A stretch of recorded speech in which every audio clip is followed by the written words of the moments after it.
goes out to my mother, Beverly K. Jacobs, and to the world. Let them know that we live by faith and not by sight. The title of this one is Above versus Below.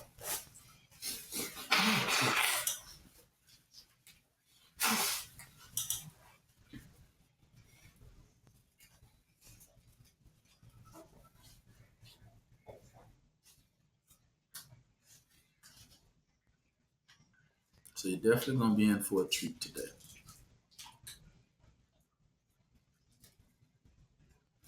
Now, above is definitely where Israel is from. Israel was concentrated, the land and everything, the promised land, it came from a place of above. Always have been. That is what you're known for. That is what you understand. And these are the words that have always embraced you your whole life, right? And so today we will discern both spirits so that you can understand what you are from and from what you are not from. And the battle between the two. Listen very carefully to this one because you can learn a lot in this one. This one is has a lot, but a lot that y'all need to learn. Things I know, but I need y'all to know too. So we can all be on the same page, okay?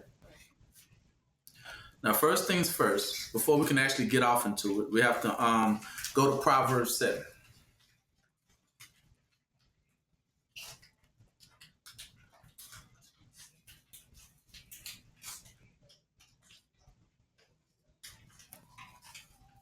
So first of all, it says, "My son, keep my words and lay up my commandments with thee. Keep my commandments and live, and my law as the apple of thy eye." Right? So the law should be the apple of Yah's eye. Your eye as well. Something that you should never forget. That's what he's telling you. Keep it upon you. When it says apple, it represents jewelry. Like a necklace or a chain. Keep it. Never let it get taken from you, right? Because it's very valuable. This what you're going to see is very, very valuable. So bind them upon your fingers and write them upon the tablets of your heart. Say unto wisdom, thou art my sister, and call understanding thy kinswoman. Right? When I share a lot of times what wisdom is, you come to find out that wisdom is your mother. But it's the mother of what? We know what happened last week, what we talked about? Mother of memory, mother of your remembrance. That is the very good thing that she's able to do for you so that you're able to remember. Now, what does she want you to remember? Yes, identity. It's one of the things you have to remember who you are. That is true. But in order to make it out of here, you have to also remember where you're going and what you're going to have to do when you get there.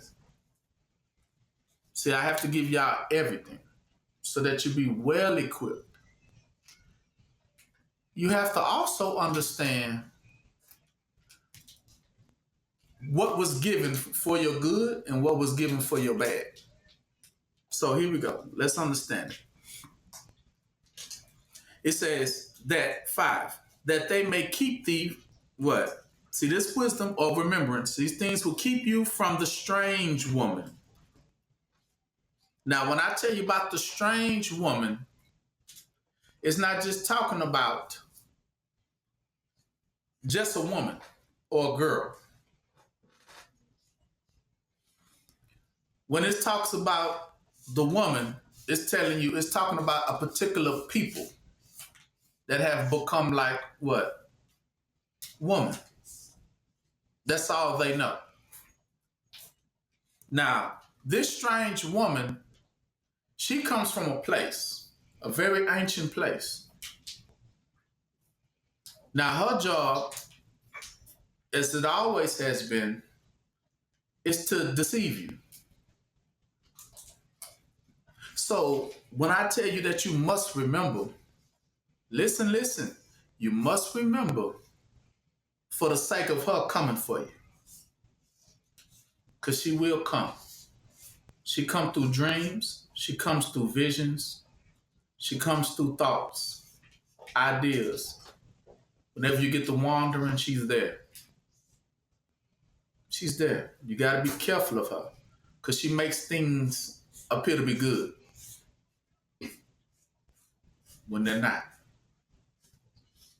She definitely is a spirit. Today we will understand where spirits came from. Right? So these things you will know today. That'll be hard for you at this point to fall short ever again. Today we will open up your eyes, okay? It's 5, that we may keep you from the strange woman, from the stranger which flattereth with her lips. For at the window of my house I looked through my casement, and behold, amongst the simple ones, I discern amongst the youths a young man void of understanding. This is what she's saying. She sees that children are void of what? Understanding. What do they not understand? They don't understand their wisdom. They don't remember anything. So she definitely preys on you. Remember about the 7 spirits? That if they come into you and they see you are without identity and things like that, they are able to what? Come in. So that's what she's saying. She finds those that are void of what? Identity and understanding. There are also things that you need to remember, and always remember this. Listen, is your future. Today we will share with you what your future is, but always remember this. Okay?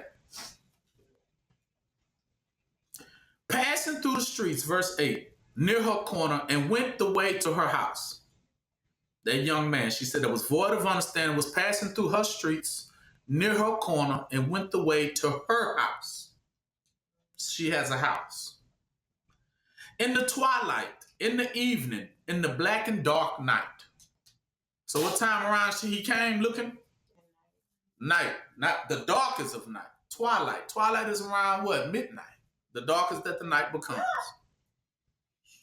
And behold, there met him a woman with the attire of a harlot and subtle of heart.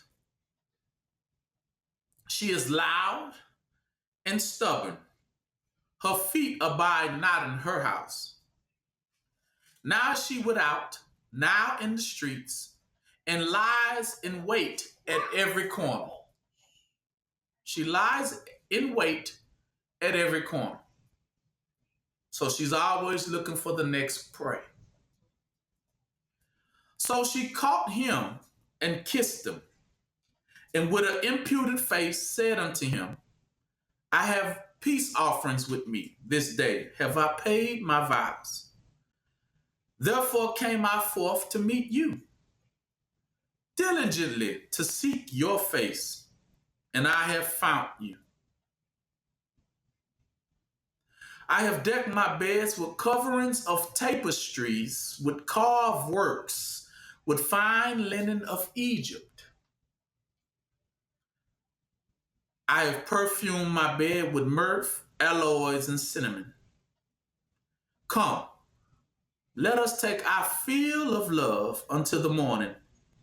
Let us so lace ourselves with loves. For the good man is not at home. He is gone on a long journey. He has taken a bag of money with him, and he will come home at a day appointed. And with her much fair speech, she caused him to yield. With the flattering of her lips, she forced him. He goeth after her straightway, as an ox goeth to the slaughter, or as a fool to the correction of the stocks, till a dart strike through his liver, as a bird hastening to the snare, and knoweth not that it is for his what? Life. So hearken unto me now, therefore, O ye children, and attend to the words of my mouth. Let not thy heart decline to her ways. Go not astray in her paths. For she has cast down many wounded. Yea, many strong men have been slain by her. Her house is the way to hell, going down to the chambers of death. Now, key points. This woman, if you want to know, she's Babylon. She is Babylon as a whole. So it says that, going over some of these points real quick. This is how you know it's her. Because it says, one of the key points says she decked herself with beds with coverings of tapestry, and 16 with carved works with fine linen of what? Egypt. So it's basically carved works. What are carved works? Ancient. Oh, that's cancer. Like hieroglyphics or carved works. Another form of carved works are tattoos. Listen, baby, tattoos. So when you see people, and then you see also paintings and artwork, those are carved images as well. So it's giving you a clear sign when you see them, her children, what they look like. They're going to be void of understanding. She looks for those. She preys on those. And what they don't understand, first of all, is their future. Their future, she makes sure that their future is very uncertain. So that's what I mean, void of understanding. Given no true future, no true path. She dresses them with Egyptian carvings. So when you see people walking around with the Egyptian tattoos and things like that, be very what? Careful and mindful of them, because these are her children. They walk around, they have it all dressed on them. They dress it, they wear the part. So they're definitely going to be dressed. They're going to be decked down with the Egyptian stuff. Makeup is another Egyptian thing. So they're definitely going to wear that stuff. It's all right to wear that to an event. But if that's your go-to every single day, and then if that's your go-to to deceive, then it becomes what? Evil. But if you're doing it for like an event or a day, then that's cool. All right. She says she also talked him in to her love, things that she loved it to do. She talked him into it. So you got to be careful what she was trying to talk him into doing. Right? And then it says she calls him by her fair speech. She caused him to yield, meaning to stop. And with her flattery lips, she forced him. The word is forced. Because if he would have known, he wouldn't have what? Went with her. 22, very careful to understand too. It's going to be a highlighted scripture for you. So he goeth after her straightway. Like, okay, I'm coming. I'm coming. But then he began to see where she was leading him. See, it was unclear at first where she was taking him to, because she didn't make that known. She hid that information from him until they got there. And then when he got there, he realized, as an ox goeth to the what? Slaughter. She brought him to the slaughterhouse. He didn't know it. Or as a fool, same to the correction of the stocks, meaning to be led into what? Captivity. Stocks will represent captivity. So she led him to get trapped. She led him to his slaughter. Until a dart struck through his liver when he finally understood, oh, snap. You done led me what? Astray. As a bird hastening to the snare or chains, and knoweth not that it was for his what? Life. She deceived in him. She did not know it was for his life. So she's trying to, Mother Wisdom is going to make you remember today what this is all about. Okay? So now that we went there, I just needed to give y'all that first. Okay. Now let's get off into what's happening. Let me explain.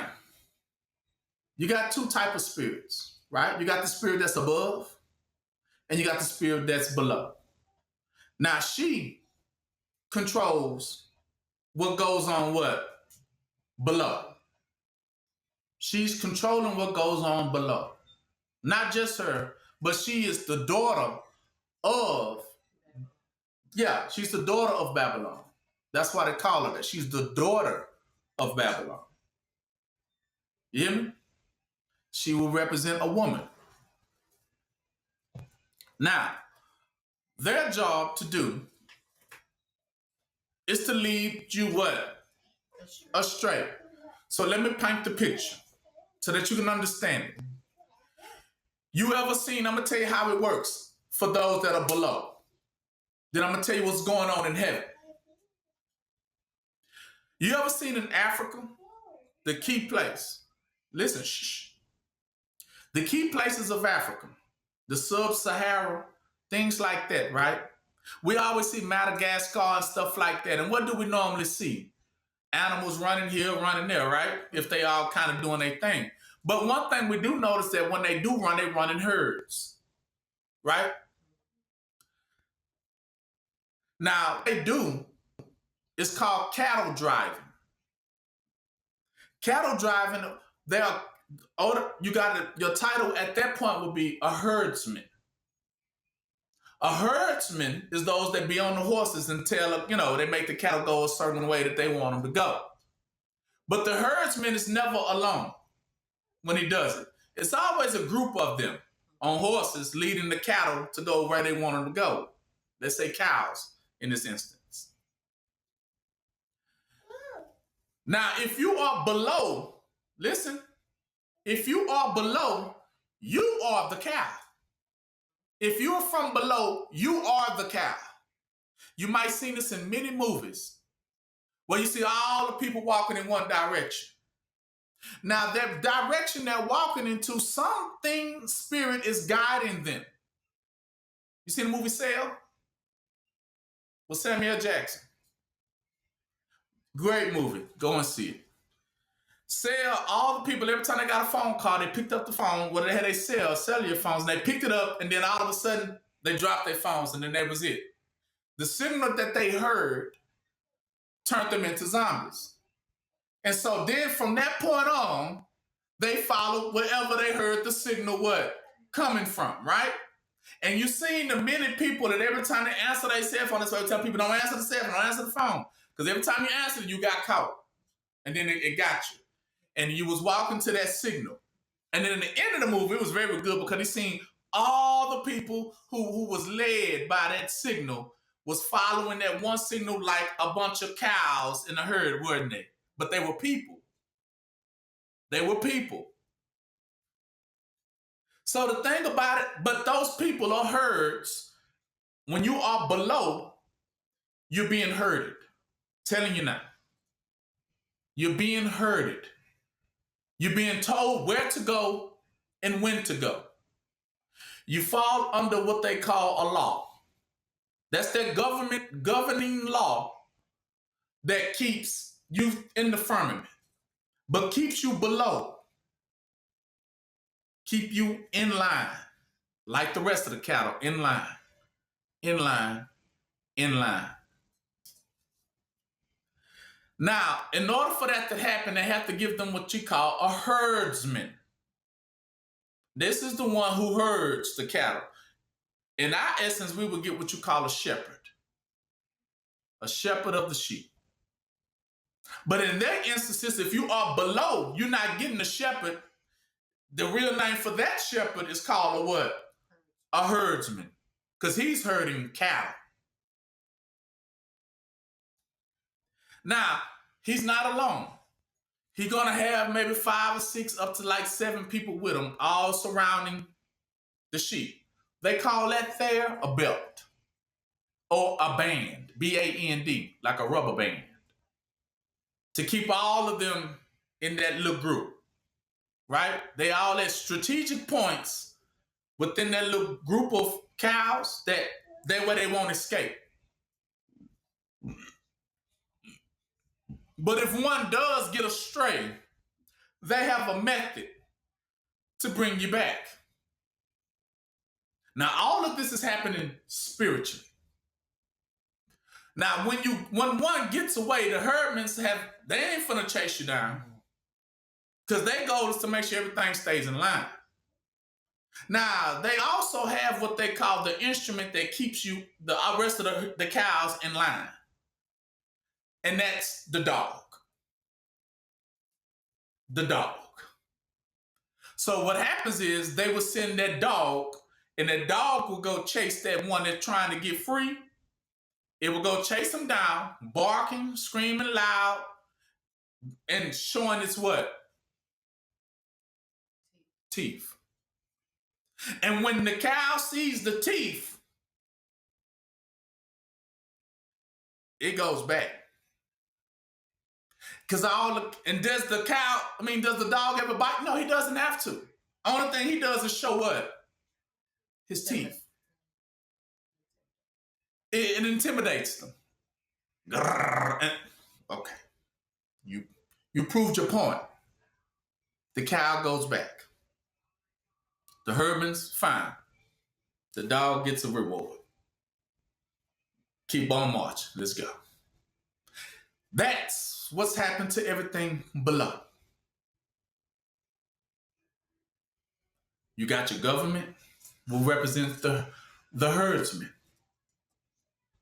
And then you will have the other little people are like the little dogs to keep you in line.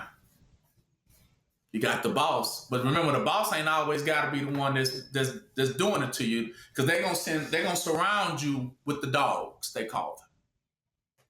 These dogs are to bark and show you their teeth, to threaten you if you don't what? Get back in line, because staying in line covers their law. You're under the law of them. Now, the law that you were under was established back in the days of Genesis. In the book of Genesis, the law was established through Cain. When Cain had killed Abel, he prayed to Yah and says, well, if anybody find out that I'm a murderer out here, they gonna come for me. So how will I get out of this? So Yah gave him a law.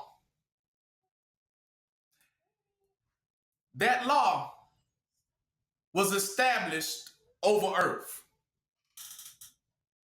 That law was established over earth, which gave, when Esau flipped it, and what gave now is called a criminal's paradise, a fugitive paradise. So what law that they have over you is the same law they use today. That law has not changed. You're under what they call the penal code. And if you look up what the word penal means, it's called the criminal's code, the fugitive code. This is the code that they put over all of us. And if you break the code, right, you get in trouble. So they have what they call this penal code that's stretched across the whole world. It keeps us all banded down. It keeps us all in line. They call it the criminal's code. Some of the criminals use it for their advantage. So it definitely frees up what? Criminals.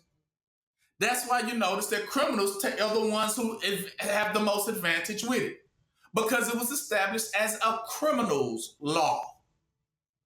The law he put on Cain gave them access to be able to use it on the world, and the only thing it did was free criminals.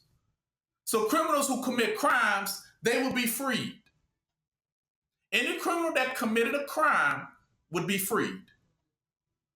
And then the one who didn't create a crime was bound. That's what's happening with your criminal code, your penal code. So that's why they become lawyers, judges, and those are criminals who take high places, because in the criminal code, the criminal is able to elevate because they can take advantage of the law. Criminals take advantage of the laws. That's why Yah says the law wasn't built for a what? A righteous man, but for who? A criminal. Let's go there so you can see it.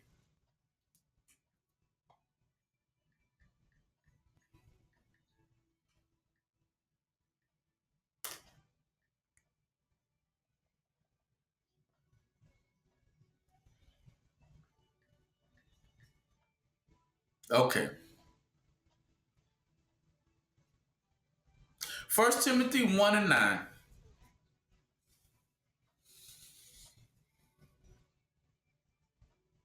What does it say? Knowing this, that the law was not made for a what? A righteous man. But for who?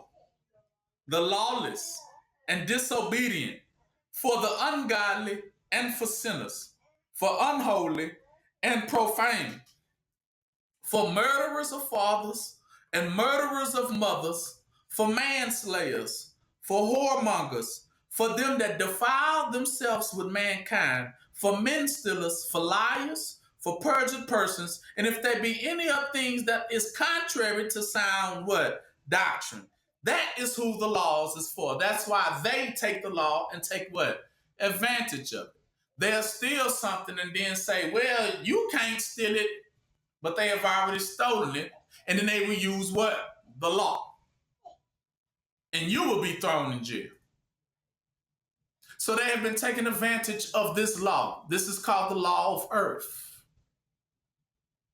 The law of earth. And then they tell anybody from the outside of earth, if you come to earth, you have to submit under the law of what? Earth.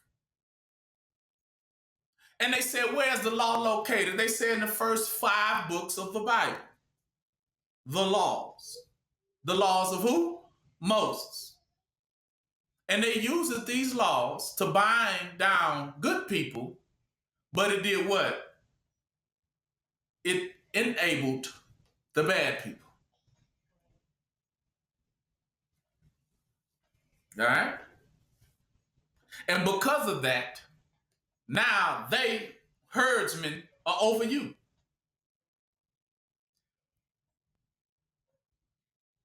Jacked up, ain't it? Okay. Now, let's go and understand where they come from. Because now you know the herdsmen. And you know that they have their little flunkies called the dogs. The dogs is the one keep you in line. That's why they have their officers and stuff like that go about looking, see anybody getting out of what? Line. And to bring them back. Now they ain't focused on the criminals. That's what was confusing about it. Because you said, well, dang, they got the law, but the criminals seem to get more justice around here than people that do right. It's because of the law. It's a penal law. The law for criminals. For criminals. That's what Cain asked Yah for. He said, because if they find out I killed my brother Abel, everyone's going to what? Come for me. So I need a law to stop them for what? Coming for me. And that was the law he received.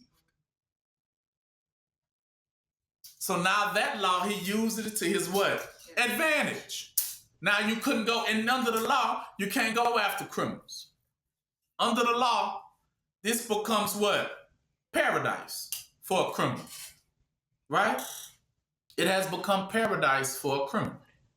This is a criminal's paradise. That's what we call it now. What? Pandemonium. It's a criminal's paradise. They can get away with whatever they want to use and use the law to do it. Like right now, they're taking land from people. They use laws to do it. These are just criminals acting out, doing whatever they want to do. And they will tell you that you can't stop them because we have laws. But the laws ain't for the good people, is it? The laws are definitely in their favor. All right. So now, Let me reintroduce, because these things you do know in your heart, but you need to hear them. Faith come about what? Hearing. So it's time for you to hear. Go to Enoch 12. It's going to be in the lost books.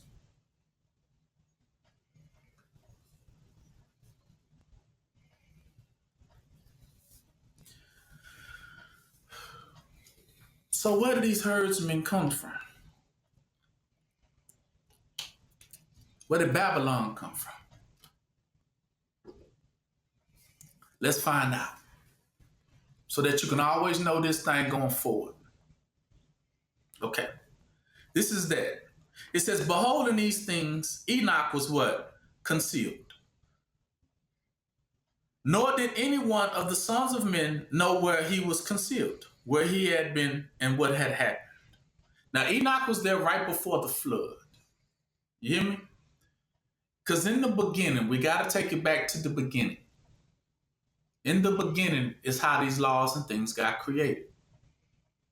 Why you in what you in, and who's governing what's going on. Right? And so he was given,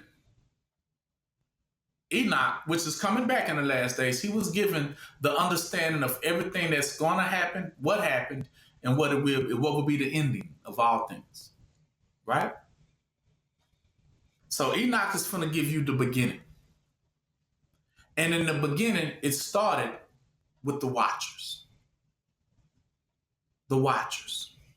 Now, the Watchers were the first original angels. The first original angels that was created. Supposed to watch over what? The men and women of earth. But later they became what? The fallen what? The same one. So their original name is, I can tell you, is the Watchers.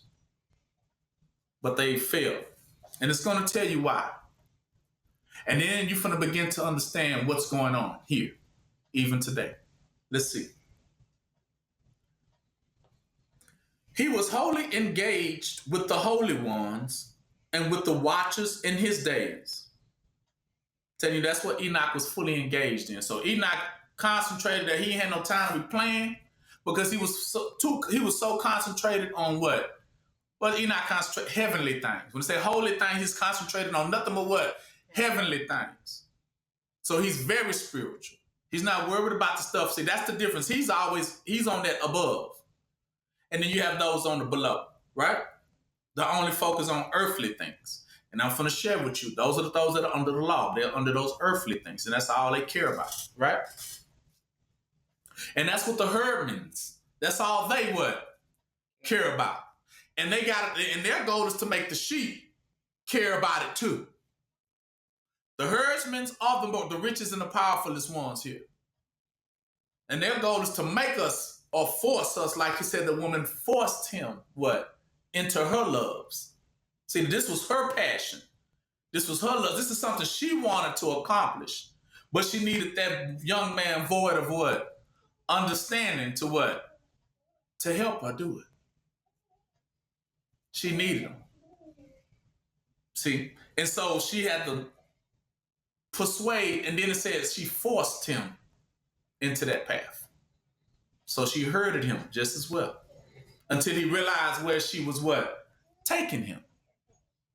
Right? But it was too late, as you see, for that young man. It was too late for him. It was too late. And the goal for us is to not fall into that it's too late moment. So today we will make sure it won't be what? Too late. So I will let you know now.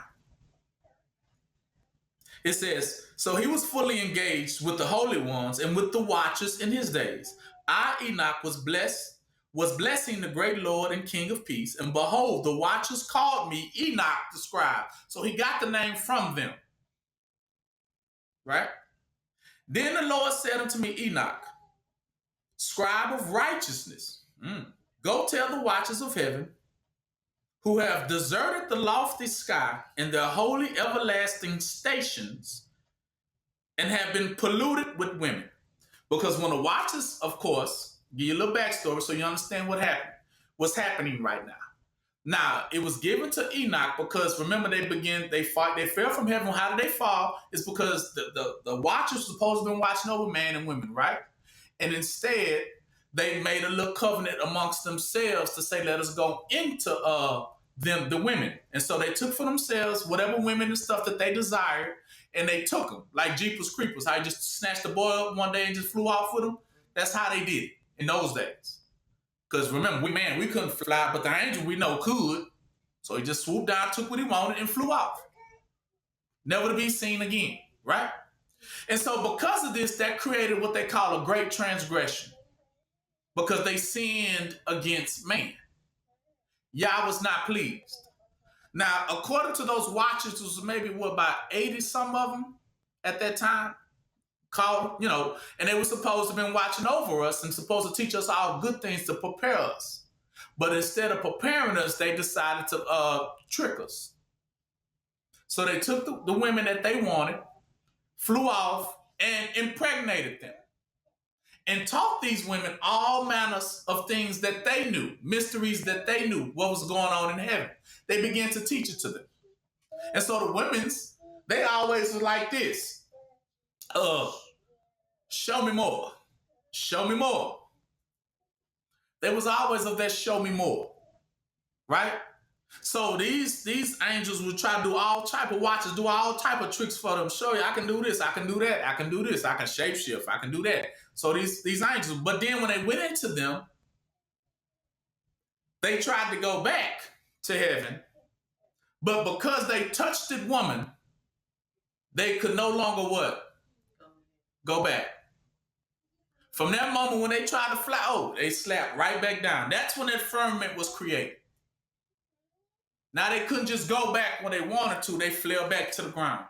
And then they were like, whoa, what happened? They all had to get together and say, we met. Oh, Yah must have found out. And so Yah did know what was going on. So he spoke to Enoch. He said, Enoch, now tell them what's going to be their judgment now for doing it.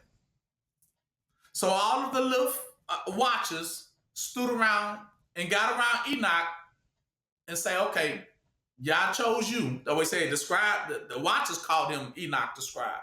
Scribe means the lawgiver. Okay, so Enoch, tell us what's our fate, right? So all these angels had to sit and listen to their fate. Now, don't get it twisted. Out of those watchers, it was a ringleader too. Now, we know the ringleader was the who himself. The devil what? The devil himself. When he listened to, all of them had to listen to the judgment. Now, this is what's the judgment that, because they asked Enoch, okay, well, go ask Yah to have mercy on us, forgive us, so we can come back home, right? So let's see what Yah said.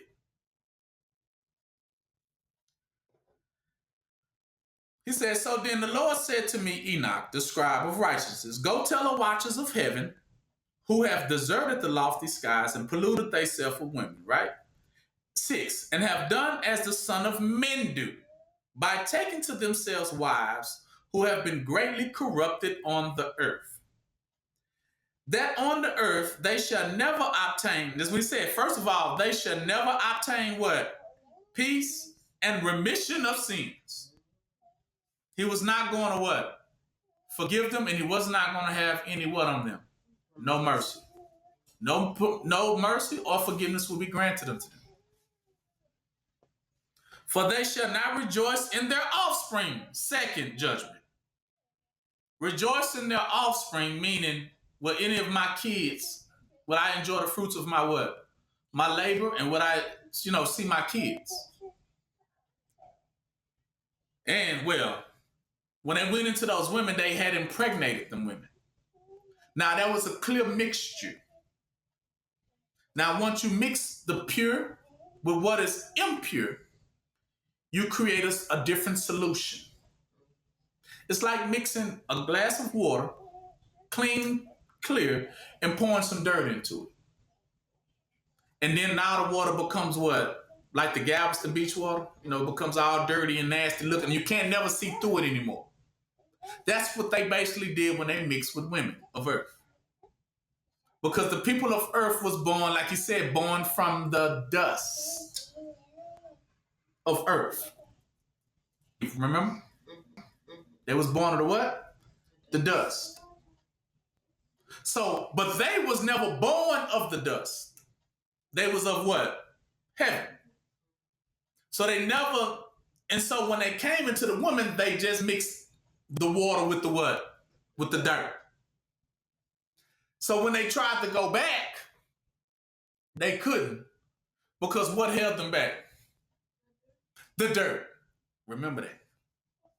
The dirt held them back. Because the dirt is not heavenly dirt. What type of dirt is it? From the ground. From the ground. So it's earthly dirt. It can't go up to heaven. It's dirty. That's why they said polluted. You can't now because of the dirt. He said Adam and Eve was born of the dirt. Remember that. So when they mixed and mingled, they basically chained themselves to earth and didn't know it. In return, because of that, they started having babies. And now because they mixed their DNA with the DNA of women of earth, that baby became a hybrid. Because you're mixing something heavenly with something earthly. And in return, once you do that, you create a hybrid child. Not original, right? So that child would be different. That child would be different. Right? That child would be different in shape, form, fashion, mind, mental, everything would be different. You would call the baby special. But they came out to be like giants. Right? He says, because now you will not rejoice in your offsprings. Listen. Now for you watchers, it says, they shall behold the slaughter of their what? Beloved. So they actually, being the parents, had to watch their children get what? Slaughtered. Remember when it talks about that woman who led them like an ox to the what? To the slaughter. Keep that in mind. She lamented for the destruction of their sons. Well, you shall lament or cry and sorrow for the destruction of your sons and daughters, and shall petition forever, but shall not obtain what? Mercy and peace. So the watchers and their children will never have what? Mercy or peace, right? Okay.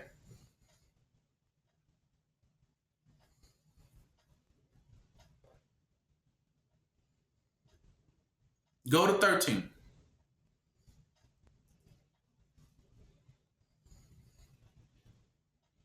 So then Enoch passing on, said to Azazel. Now Azazel was the head of them. Another word for Satan.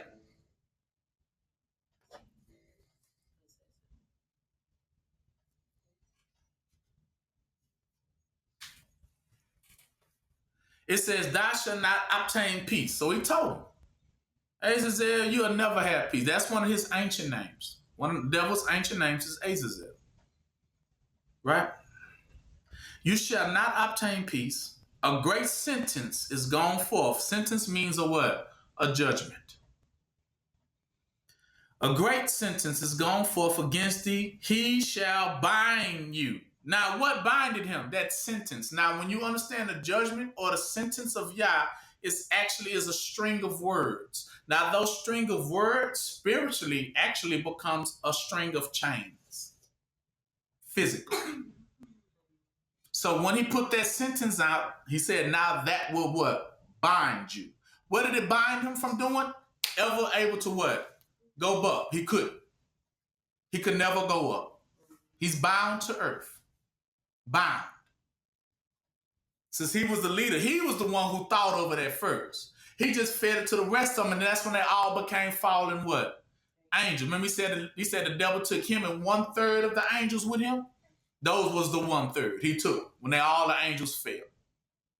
joining him with the idea of we can rule this earth, which is his biggest what? Mistake. So that means he became a slave to what?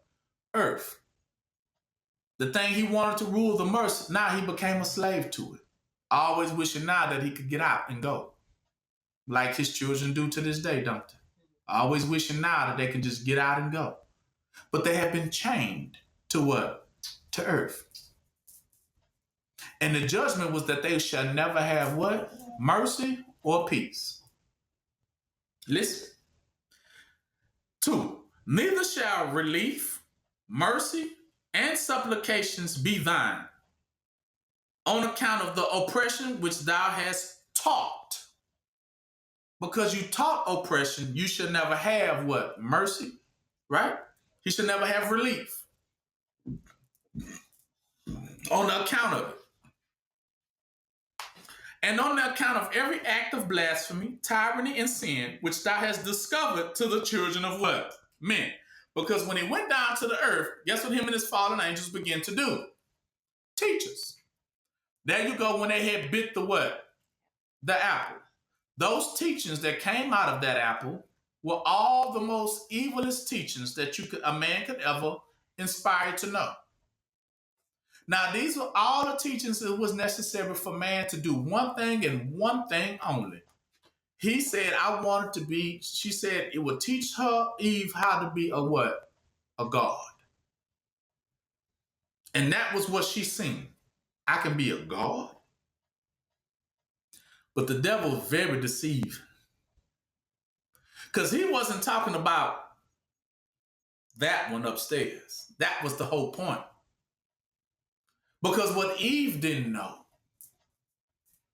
what Eve and Adam didn't know, that he wasn't talking about be like Yah. There are other gods with a lowercase g, like gods of thunder, like gods of lightning.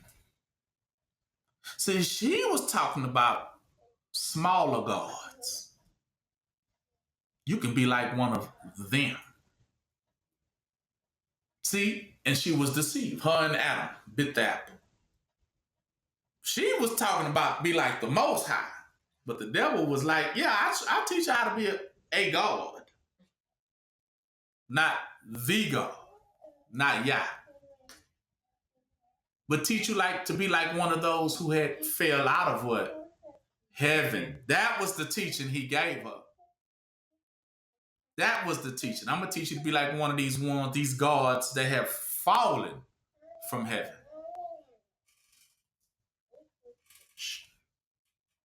Now, in doing so, these gods of fallen angels, they had to teach man. Now, it was only one thing now that they could teach man. Knowing that they had fallen, knowing now that they would have a judgment placed on them, and that they would never have peace nor mercy, and these things would never be an inheritance to none of them nor none of their children. So what you think they would think now? What can we teach men that'll go on? Men and women that go, since we're going to be locked down here, what are we going to teach them? What you think they was teaching? Well, at this point, we got to teach them how to wage war. So the only thing we can do now is teach them how to fight. Because they know who's going to have to fight. Them.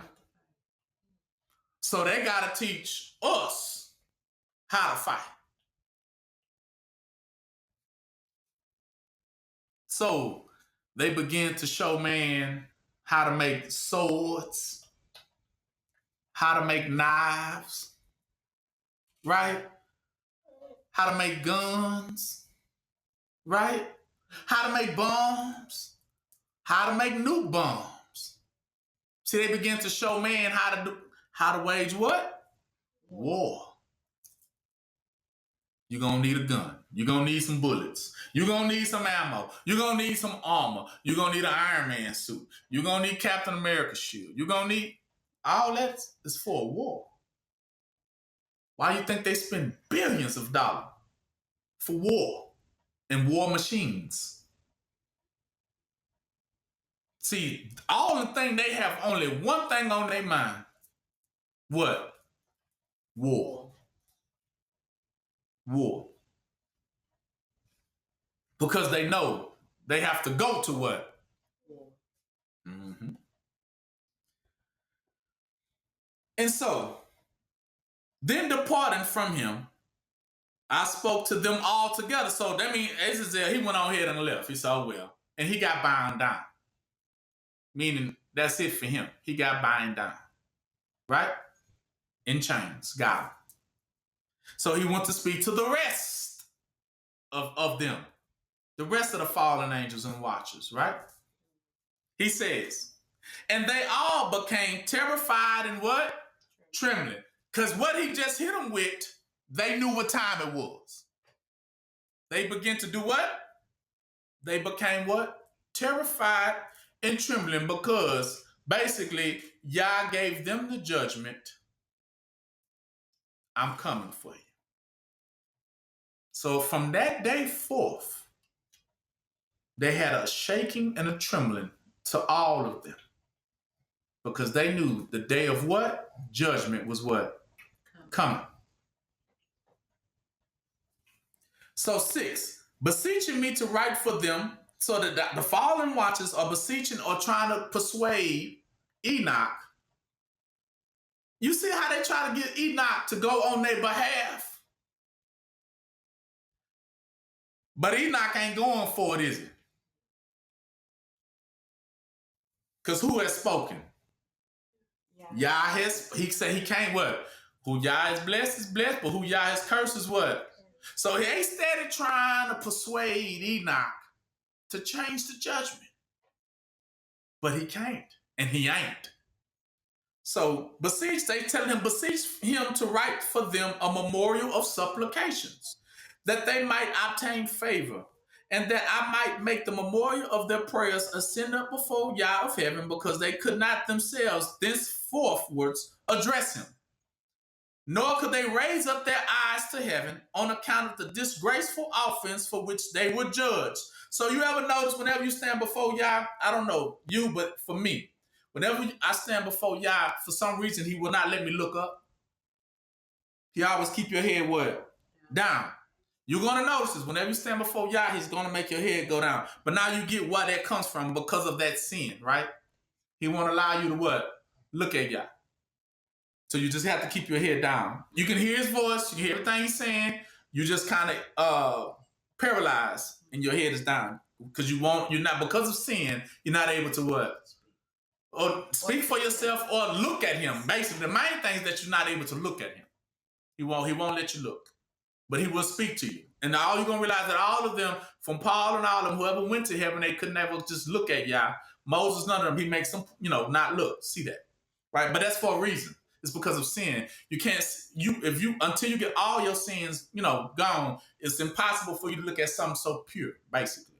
When you still got flaws. You know what I mean? Thing you did with it. So that's why Y'all don't allow until that day when you're able to look at him, because of what? You have what in you? Zero sin. Right? But how Y'all explained it to me was that even though some of us are even now walking without sin, it's still kind of impossible for you to see the face of Yah right now, because not because of you per se, it's because of what's around you. Meaning there's still sinful people what? Around. So therefore, on the day you will be able to look at Yah face to face is when there is no more sin in not just you in your house, but where? Period. So that means the whole land is pure.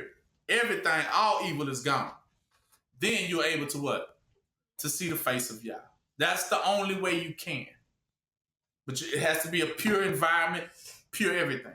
All around you too. So that's why I say, even Enoch, he said even at that time, he could not even look up to Yah like that, because Not that Enoch was not straight, but he around giants. And yeah, he just came from, matter of fact, talking to, the fallen watchers. So that probably made him a little dirty just being around them, right?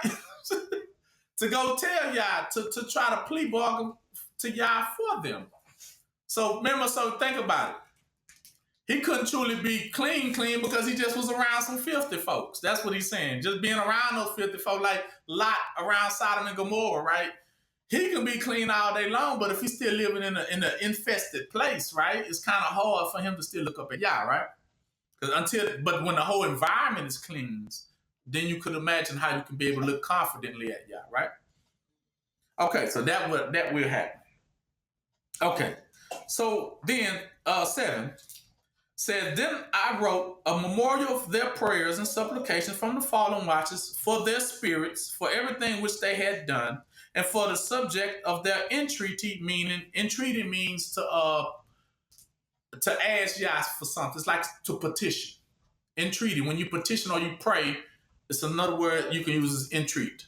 You entreat the prayers, you entreat Yah by prayer and Yah will answer, right? That's the entreat. Easily entreat meaning you get answered prayers. They wanted him to entreat Yah that they might obtain remission and what? Rest. Proceeding on, I continued over the waters of Bandan, which is of the right to the west of Arnon, reading to the memorial of their prayers until I fell asleep. And behold, a dream came to me, and a vision appeared above me, and I fell and saw the vision of punishment, that I might relate it to the sons of heaven, talking about to the fallen, and to reprove them. And when I awoke, I went to them, all being collected together, stood weeping in Obasiah, which is situated between Lebanon and Sinister, where their faces veiled. When it was blackface at that point. Because when he left them, they were shaking already, terrified and trembling, right? So then because of that, and that blackness represents anxiety covered their face. When when you know something bad is coming, normally you start catching the shakes like, oh Lord, goosebumps, things like that, you start feeling. So now by that judgment, they already know it's coming. So now the only thing they can do now is always be prepared for it, right? So that's what they're looking for. So that's what the preparation of war is for. Because they know it's what? They know it's coming. So that's why they said they had to teach the sons and daughters of men how to prepare for war. You're going to get it in a little bit. So I related in the presence of all the visions which I had seen in my dreams, and I began to utter the words of righteousness, reproving the watchers of heaven. Go to 14.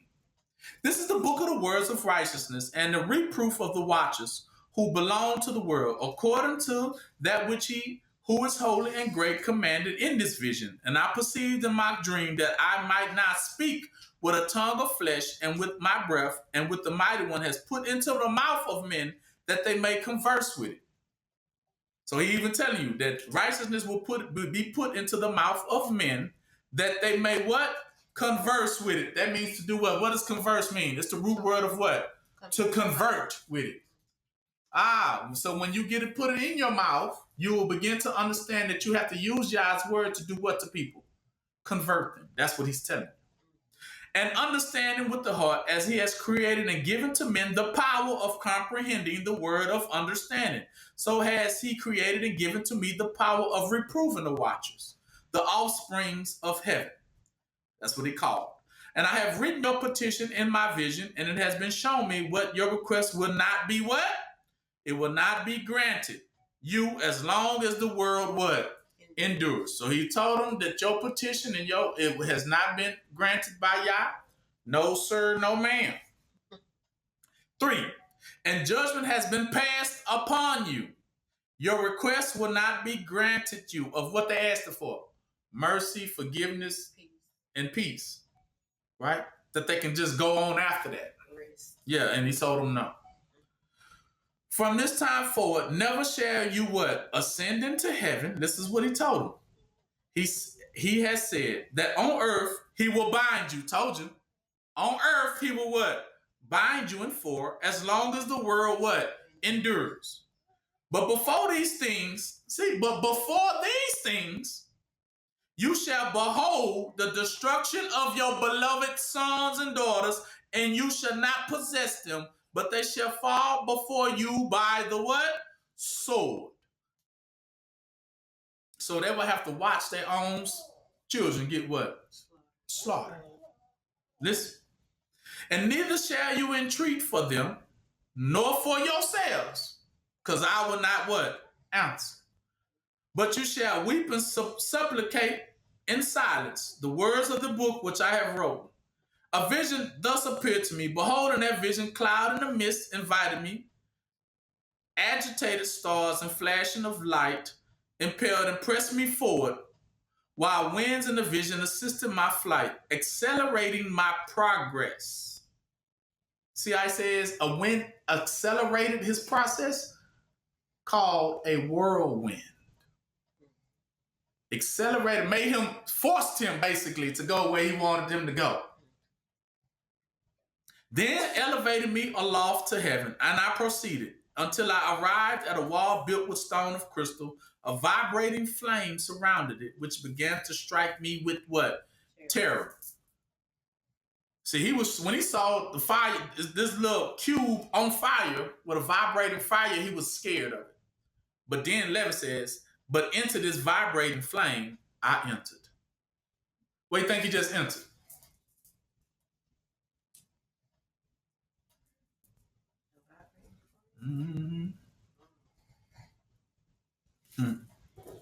And I drew nigh into this spacious habitation built, also with stones of crystal. It was walls too, as well as pavement, were formed with stones of crystal, and crystal likewise was the ground. Its roof had the appearance of agitated stars and flashings of lightning, and among them were cherubs of fire in the stormy sky.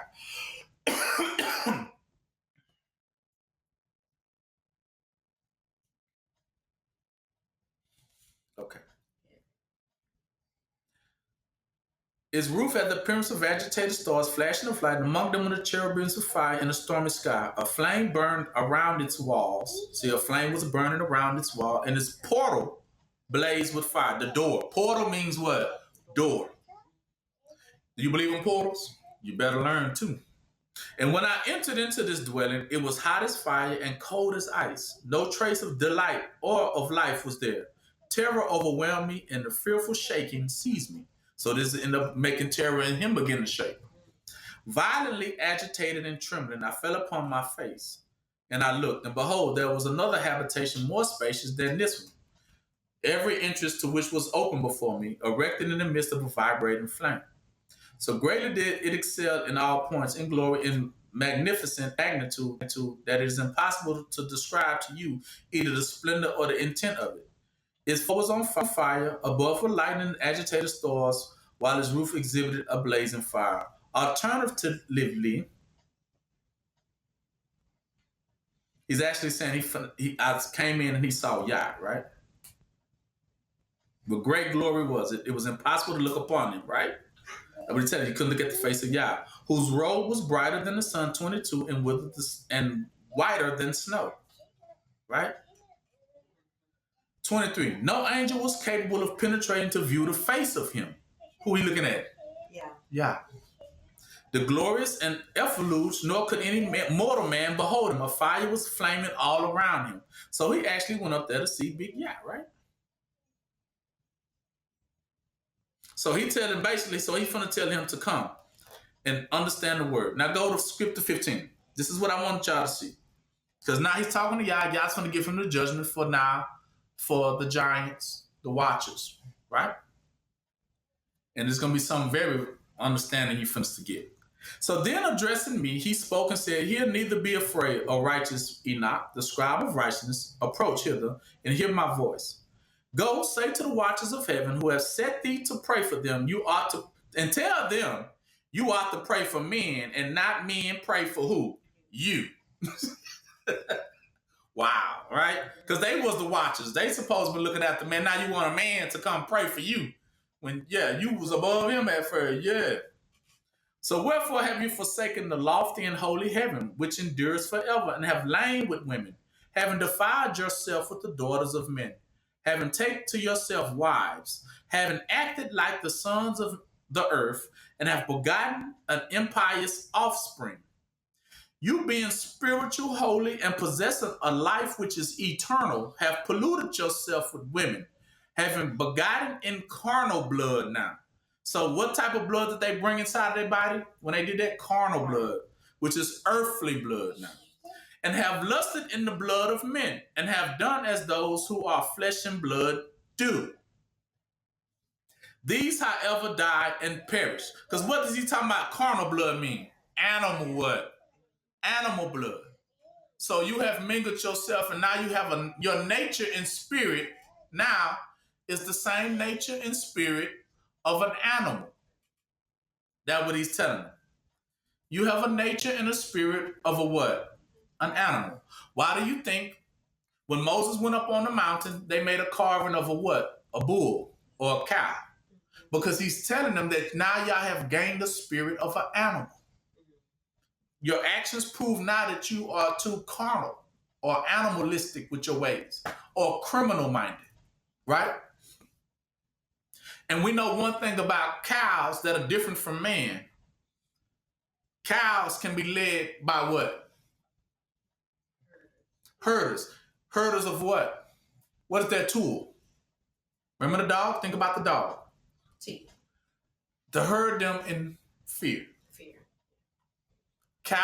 Animals can be made to go in a certain direction by fear and terror. That's what they learned. You can rule man by terror. Listen. Now, terror, you thinking I'm saying Terror. When I'm telling you, you can rule man by terror. Terra. It's the difference. It's the same thing. Animals can be led by terror. Terror. You're going to hear this word over and over, and you're going to start making, you heard it before. You heard it before. Terror is what all the animals are born from. Terror. All animals born of terror are born from earth. Another word for dirt is what? Terror. Look it up. Terra is another word for dirt. Terror. It represents the dust of the earth. Listen. All animals are born from it. So they're led by what?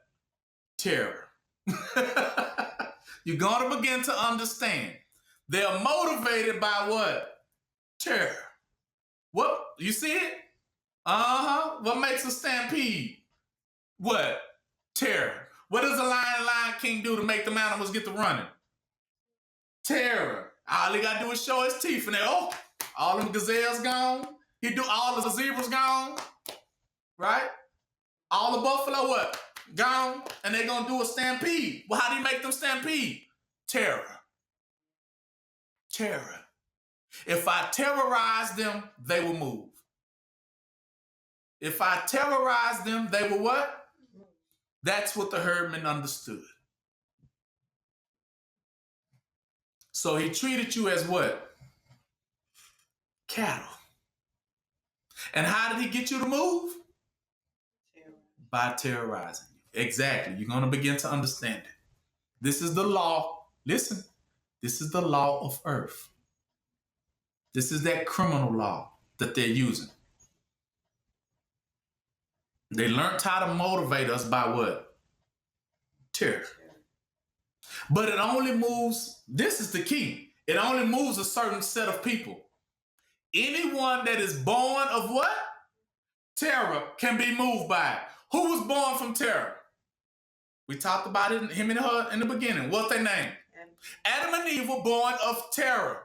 And because of terror, they can be moved. But he says, but Yahushua, the second Adam, couldn't be moved by what? Terror. So when you got a livestock, you can make them move if you just show your teeth a little bit. That's why they call them dogs. They love to try to what? Blackmail you, extortion, right? Bullying. It's all forms of showing your teeth.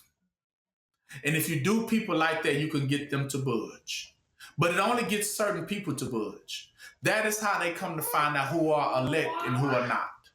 Giving y'all a great secret. They know if you are of terror, if they can show you their teeth and you immediately what? Move. Meaning all they have to do is threaten you. And just see if that's a cattle. Or is it a man? Is it a cattle? Or is it a man? Because cattle move off of threats. And they know if you move off the threat, that means they begin to shake and be terrified. And they begin to tremble. So if they see you do that, they know you of terror. You are of what? Terror. It's the difference between the law of below and the law of above. The law of above, they don't move by terror. But the law beneath, everything under that law moves by terror. Meaning they have herdsmen. And they have dogs. Dogs, wolves, anything with sharp teeth can persuade them to what? Move. So that's all they have to use on you. Oh, and you notice in the movies, that's what they always say. I had no choice. Why? Because they threaten to fill in the blank. That's all. Fill in the blank. And then that's why I'm here right now. Because that's what you go, why are you here? Why are you gonna do this bad thing? Well, because they threatened to terror. All it takes is for the threat for you. That's how the devil knows his own. That's how the devil knows his own. The devil's children are filled of terror. When in that dirt, they're filled with it. Filled with it. They have fear in their hearts. Those things the devil knows his child. That's why he says Babylon and their men became what? Women. Meaning women because we can scare them. And they will do whatever we want them to what? To do.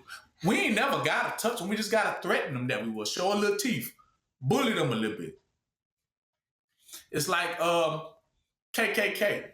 If we put on the white hoodies, because it's sharp at the tip. People are afraid of sharp things. They run from them. Well, animals do. Because animals only respect one thing. Only thing animals bow to, you're going to come to find out. Two things. Terror and violence.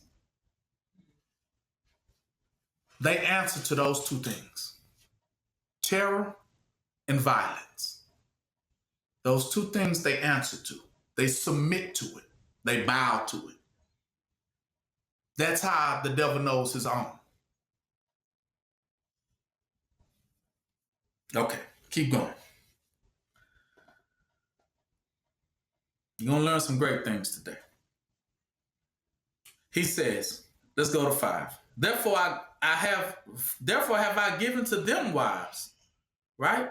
Not to you, angels, fallen. I didn't give you wives because you didn't need them. That they might be cohabited with them, and that sons might be born of them, and that they might be transacted upon what? Earth. But you from the beginning, 6, were made what? Spiritual, possessing a life which is eternal and not subject to death, what? Forever. Now, I give you the name of, the name of the herdsman is who? His name is right there. Subject to who? Death. Death is the herdsman name. Death. So who what we afraid of? And he show his teeth. And we what? We give in. We tap out. And he says, I made you not subject to who? Or a slave to who? Death. What is this other name we kind of figured out?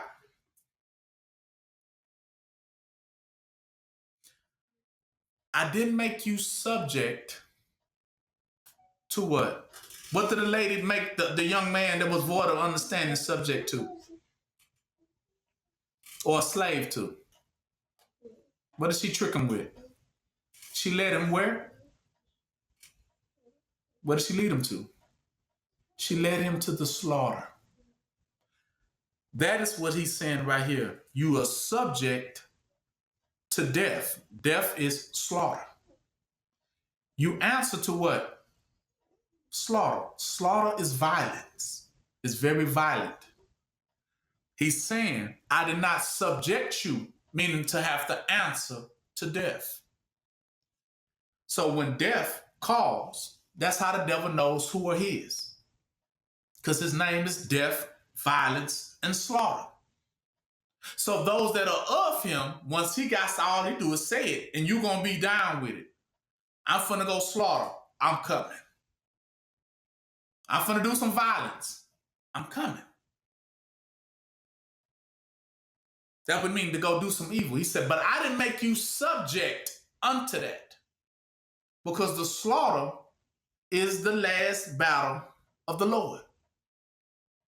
I did not make you be a slave to it, meaning to have to follow it to where it's going. I didn't put death and hell on you. Who did I commit death and hell to? I appointed that to who? Death and hell were appointed to the devil and his falling what? Angels. They are appointed to death. They are appointed to be led to the what? Slaughter. Man was not appointed to that. But if you follow them, they're going to lead you right to where they're going. Because they are appointed to go. That's why they are herdsmen. They herding you to where they have to go. That's why when they heard the judgment, they began to teach man. Okay, let me show y'all how to war. Because they know that's where they're going. What they gonna have to deal with? They know it. So they say, okay, y'all coming with us. But we got to get y'all ready because that's why they're getting us conditioned for it. They know that's where they're going. They're headed on a one-way ticket there. They're going to the house of what? Slaughter. Their goal, death goal, is to take you with them. And if you ain't of Yah, guess what? You going. If you're not of Yah, you are going. Listen. So if you're spiritual, if you have the mind of above, spiritual mind, then you don't answer to what? The below mind. See, these are the minds that control the laws and principalities that control everything on what? Earth. They control the cattle here. That's why they love rodeos and stuff. They love it. They control the cattle. Bull riding and stuff. Yes. Who do you think they're riding? You. Because you are the cattle. And they trying to see how long they can ride on you to get you to go through that corridor. Like that donkey with Balaam. They trying to make sure you go. That donkey didn't want to go though, right? That donkey, oh, nah, get up out of me. When he recognized where he was taking him to, he was going to lead the donkey to what? To the slaughter. Exactly. Because it said the angel pull out the big sword. Now listen, so that you can understand. 7. Therefore, I made not wives for you, because being spiritual, your dwelling is in what? Heaven. So he's telling them that if you are spiritual, you have a different place where you are herded what? To. Because Yahushua is a shepherd as well. But where is he leading us to? Heaven. Exactly. He's taking you around that. But if you heed to them, you're going where they going. Now, hey, very important, listen. Now the giants, y'all babies, who have been born of spirit and of flesh. So they are born of what? Spirit and dirt. See, that flesh, that's what we're talking about. That's the dirt of animals. Bestiality. Y'all have that transgression mentality, which is to steal, kill, and what? The criminal's mind. That's what you have. Criminal minded. That's what he's talking about. That's the flesh. To be criminal minded. You born of spirit and of flesh shall be called upon the earth what? Because the flood was coming. He said, now after they be flooded, what would they be called at that point? Evil what? Spirits. I need y'all to write that down. Now, what is an evil spirit now?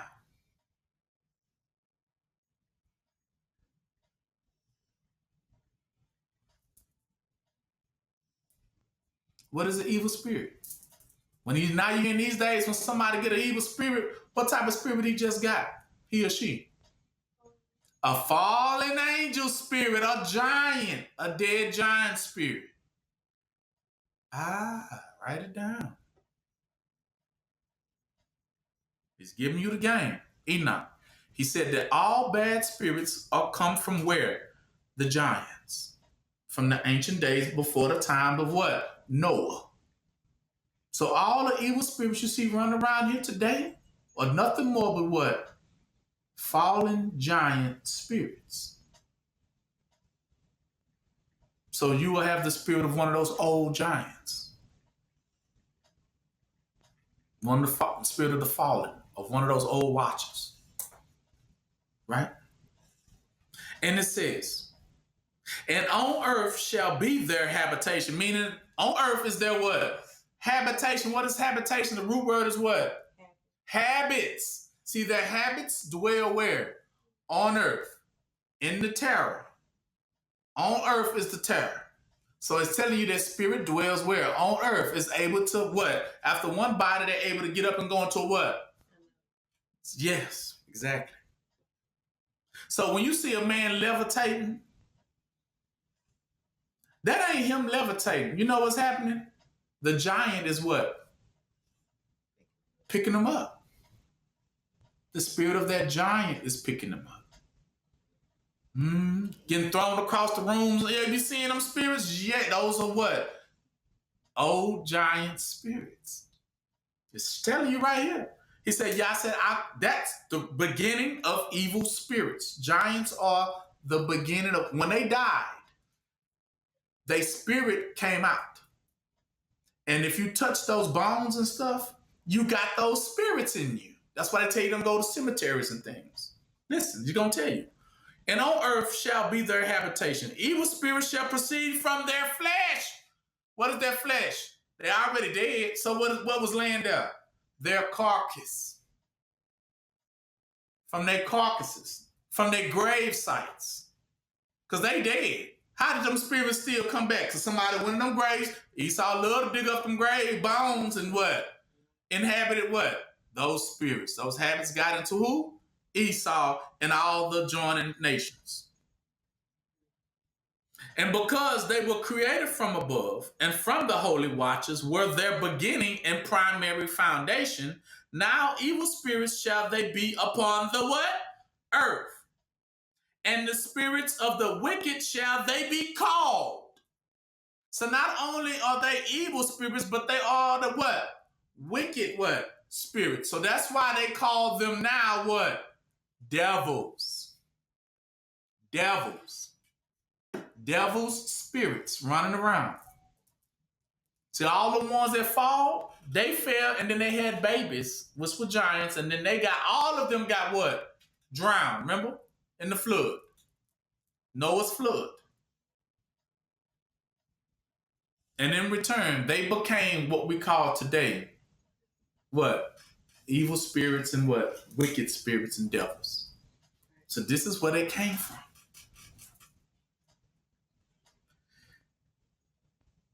The habitation of the spirits of heaven, the habitation of the spirits of heaven shall be in heaven, but upon earth shall be the habitation of, there it goes, terror. which is called in this day what? Terrestrial, meaning earthly spirits. So terrestrial is what? Earthly. Which is, the root word is terror. That is terror. That we say they're led by terror. They are called terror spirits, meaning earthly spirits that cannot escape earth. They can just go body to what? Body to body. Who are born on earth. That's what he said. And the spirits of the giants shall be like what? Clouds. Stop right there. Because when he says clouds, he's going to let you understand what clouds mean.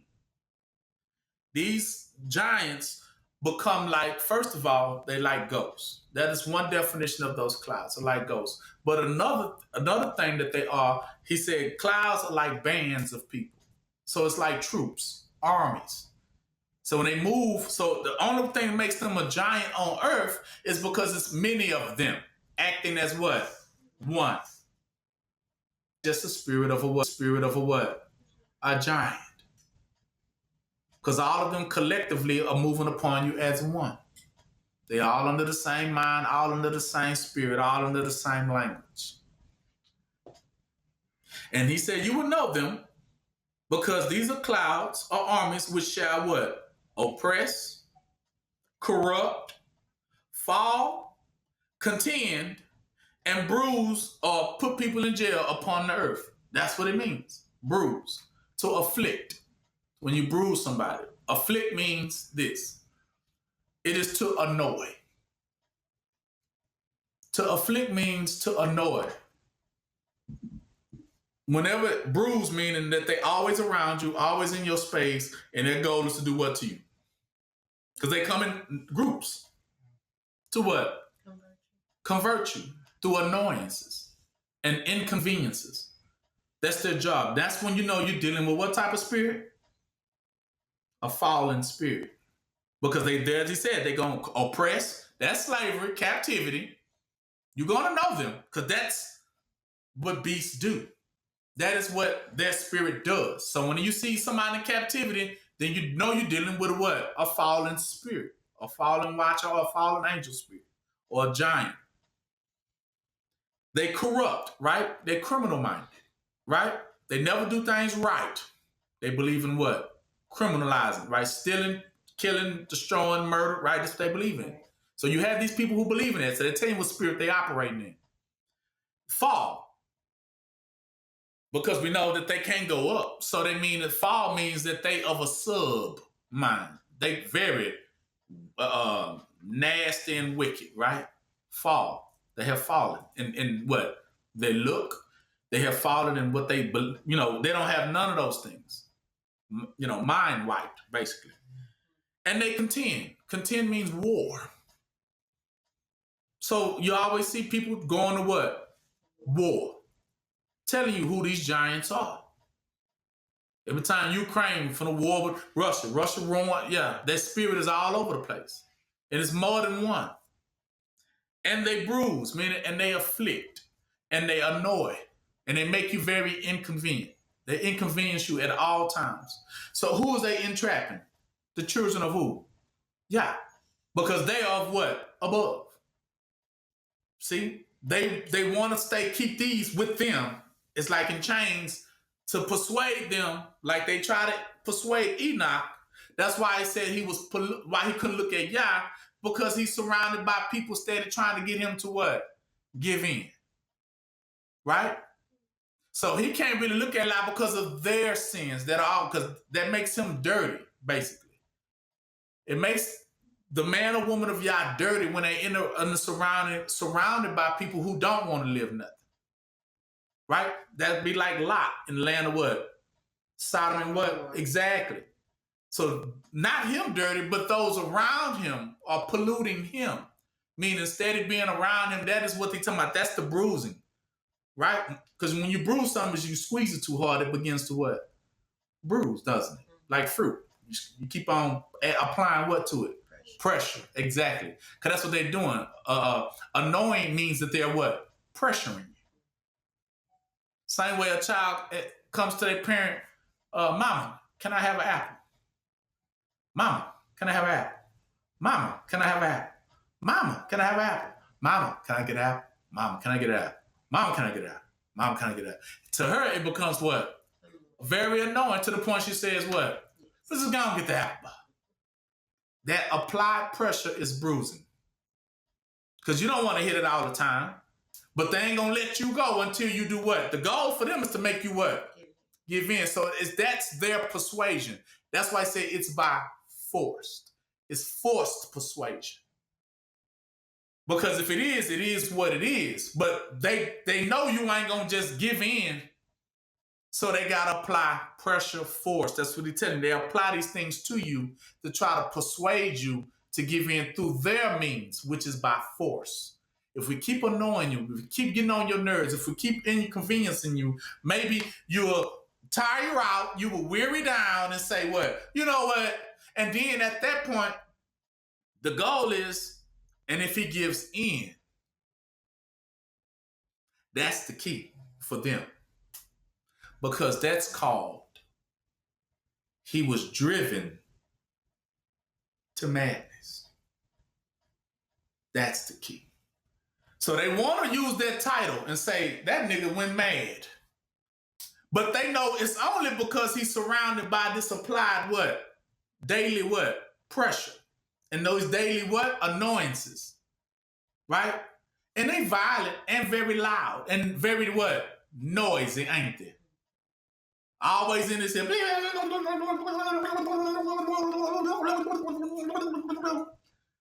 they know he don't want to hear all that. He or she doesn't want to hear that, right? So they have to turn up the volume with the nonsense to try to get him to become something that he's not. So that in return, the spirits, the evil spirits are trying to drive the man of Yah or woman of Yah what?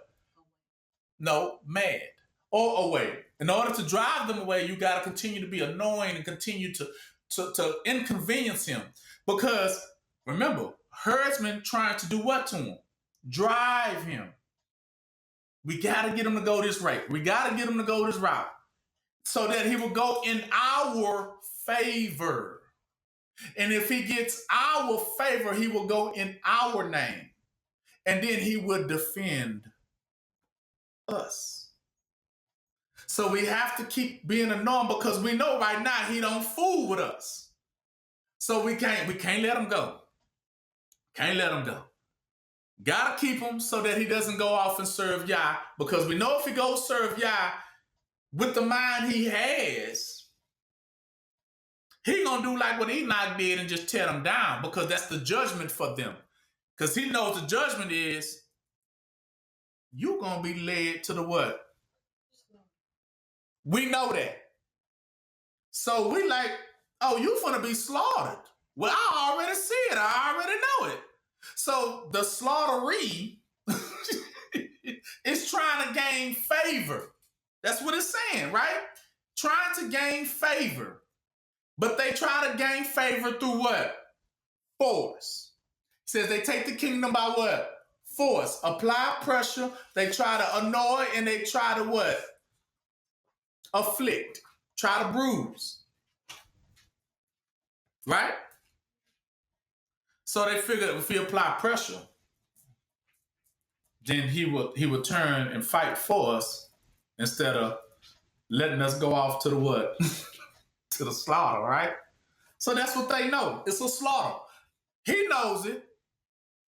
And they know it too, but they're trying to convince him for him to have a deceiving mercy on them.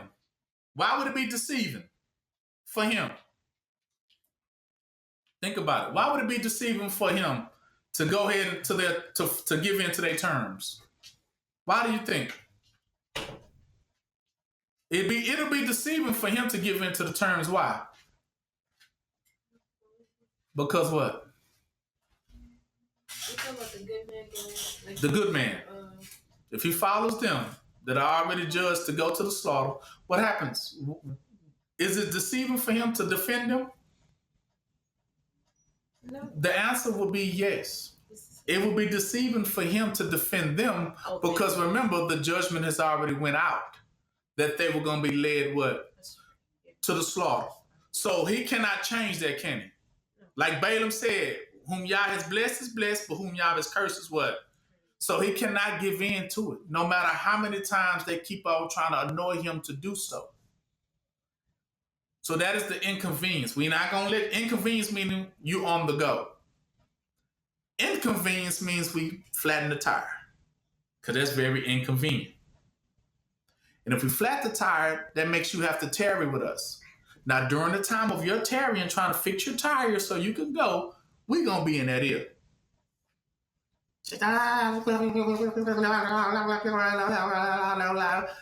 He already knows that they are not of him. A couple of reasons. Because first of all, according to the earthly beings, they already speak a different language. That's first and foremost. So I already know we are not even of the same. You speak something different, though you're trying to be in my ear to try to persuade me to go against the grain which I have been taught. And if I go against the grain to have compassion on you, then in return, you gonna lead me to the what? Exactly. Because slaughter, nevertheless, you was going. Now the only thing was I going with you was the point. That's the key for you to understand what was your judgment, what was their judgment. Now we know the judgment given unto fallen angels is that they shall never have peace nor rest, and they was headed to the slaughter. I'm just going to show you, listen. But remember, that's not the same fate for who? You. So the goal for them is to try to make you think you are under the same what? Fate. That's the devil's deception.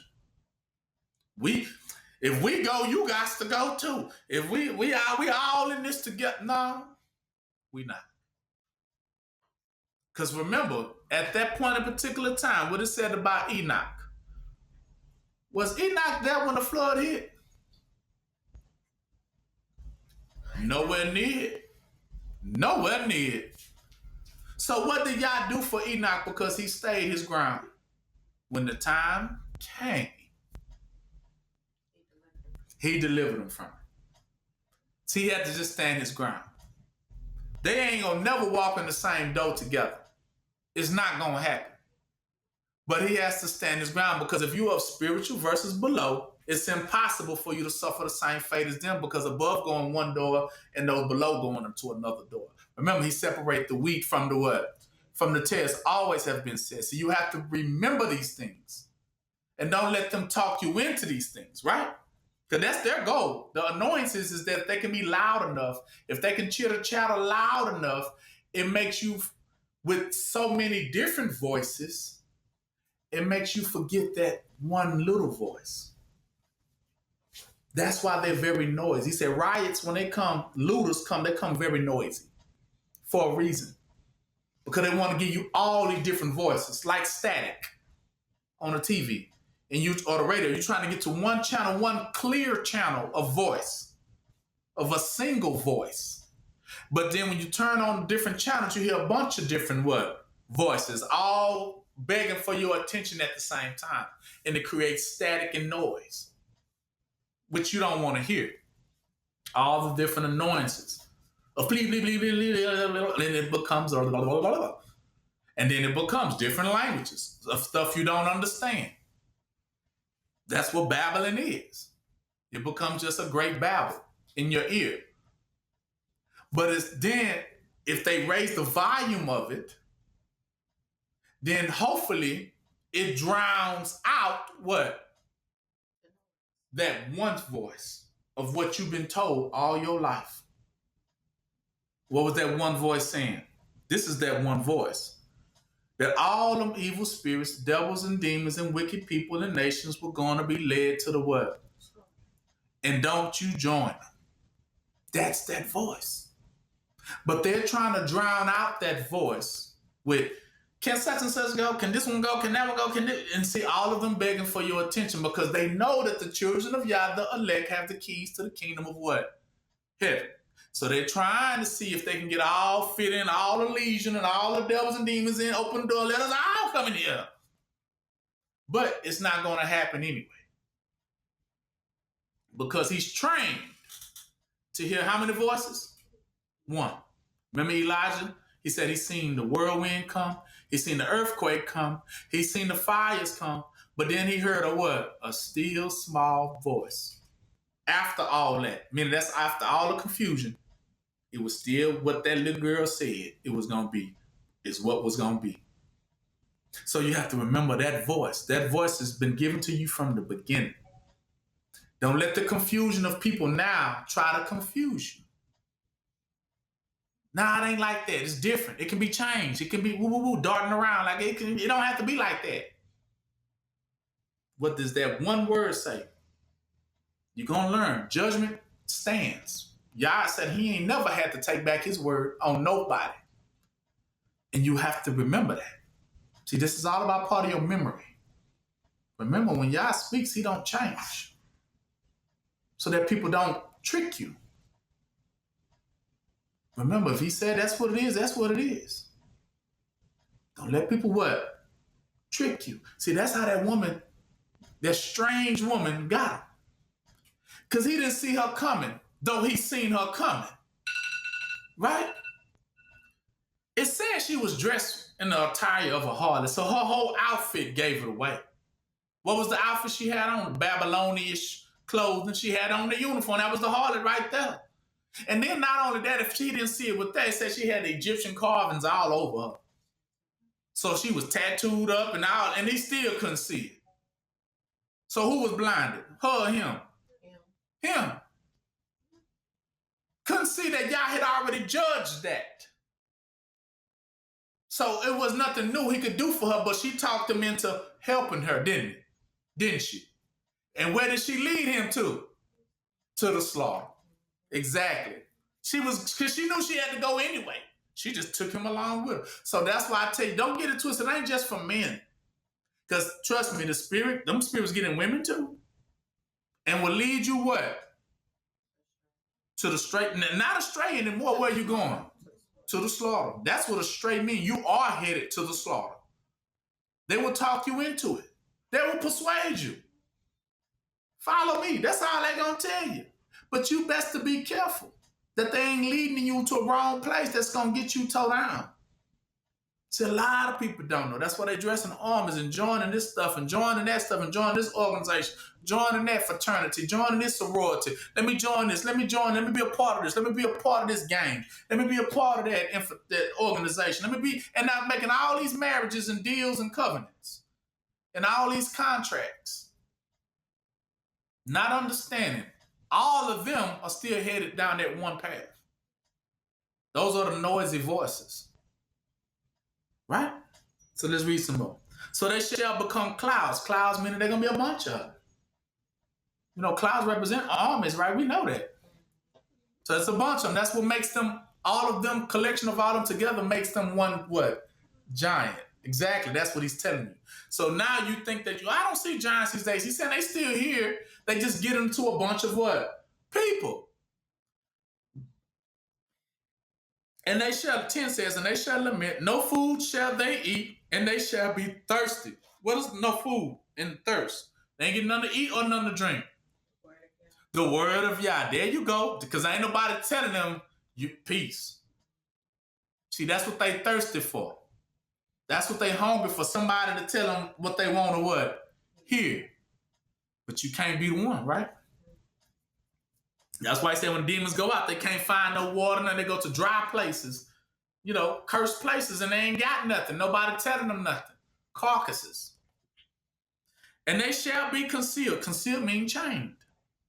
And shall not one rise up against the son of what? Man and against woman. He said, now one of them will rise up against the elect. Man or woman. For they only come forth during the days of what? Slaughter and what? Destruction. So when did those spirits come? In the days of slaughter. I'm going to tell you what day that is. Anytime you begin to turn and do evil, that's them. And he's telling you they're coming at an appointed what? Time. Because you know what they saying? It's time for you to go. So when Yah has already judged it's time for you to go, he sends one of them giant spirits to come get you.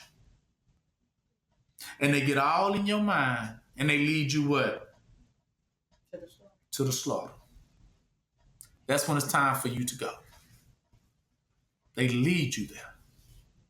They get into you, get in your mind, and make you, and they whirlwind you around, spin you around to the dizzying of you. To the point you're so dizzy, now you believe anything. And once they have dizzied you, that's when they take you. Meaning they wiped you what? Clean. They wiped your identity. Dizzying mean they confuse you with all things, and you don't know who you is no more, where you going, or what you doing no more, and that's when they take you. Here, come follow us. Herdsmen. But they herding you where? To the slaughter. So they come in the appointed times of slaughter and destruction. That's when they appear and get into people. 16. And as to the death of the giants, wheresoever their spirits depart from their bodies, see, let their flesh, which is perishable, be without judgment. Thus shall they perish until the day of the great what? Consummation of the great world. What is that? The great consummation. Well, it's talking about until the day of the last what? Battle. They are permitted to do that until the day of the last what? The last battle. A destruction shall take place of the watchers and the empires. And now to the watchers who have set thee to pray for them, who in the beginning were in heaven, say in heaven have you been, secret things, however, you have not been manifested to you, this truth, yet have you known a reprobated mystery. So he told them, everything y'all taught them people is what I taught you. But I never taught you how to be saved. I just taught you a reprobated, meaning how to get what? Destroyed. How to be led to the what? Slaughter. So only thing these fallen angels and giants, only thing they can teach you is what? How to be led to the slaughter. You get it now? He said they don't know nothing else. They haven't been taught anything else. They was taught that, and then they was kicked out of what? Heaven. Exactly. So when they came to the earth, that's all the teachings they had. They taught the children of men how to war as gods, as fallen gods. And this you have related to women in the hardness of your heart, and by that mystery have women and mankind multiplied evils, became criminals upon the earth. Say to them, therefore shall you obtain peace. Right? You should never obtain peace. Right? We got that, right? Okay. So we know that they are terrestrial spirits, right? Terror spirits, dirty spirits, criminal spirits. And they have fallen watchers and giants, right? And they cursed, right? And what are they cursed to? An uncertain death, which is slaughter. Meaning uncertain, meaning you don't know that's where you're going. It's uncertain. That's why Yah says, I'm very certain. That's why I say, get out of the broad way. Get out of people that just giving stuff open in the conversation, open in the stuff, because these are the ones that are terror. They are not minds. When a movie say to be continued, yeah, that does not mean you don't know what the ending gonna be. No, that's terror. Because to leave you guessing to what it could possibly mean or what it can possibly end, leaving you with just question marks, that's terror. Because you're supposed to always know where you're headed. So anyone that won't tell you and won't reveal those things to you, because they are the herdsmen, they are terror. And their goal is to find everyone that is terror, is of them. The devil knows his own by the language. That's why the penal code, the law has a language, the criminal law. They know how to talk to them. Like we were talking about earlier, they use terrorists. Terrorists mean a form of bribery, a form of blackmail, a form of treachery, meaning or a threat. They will come to you with a threat, and then they will see if it moves you. off that course. And if it moves you off that course, it's like any sheep or cattle that gets going in one direction, and then all they can do is say roof, roof, and you turn that way. Yeah, they know you terror. But they understand if they say roof, roof, and you keep walking, they know you're not under what? Because it's something else that's leading you. The other spirit. Because they are a whole spirit. Their spirit answers to their spirit. It answers to them. He says, death, you will answer to death if you are under what? Death. If you're under his law, you answer to him. So when he says die, you're going to go what? That's what he means. All he got to do is tell you to do it. And you're going to what? Go die. That's what it means. You answer to it. So when he says being led to the slaughter, that's what he means. Because death is the slaughter. Go die. That's why even when you tell them, go to hell, that's what Yahushua would command them. And they would. Because all they had to do was be told, be threatened. And they was going to answer. If you answer death, it's because you belong to what? To death. If I tell you to go kill somebody and you go out there, you answer to death. You answer to terror. Do you answer to violence? Meaning if violence calls you now, do you go run to it? I would say curses anybody who runs to violence. That's it. Watch this here.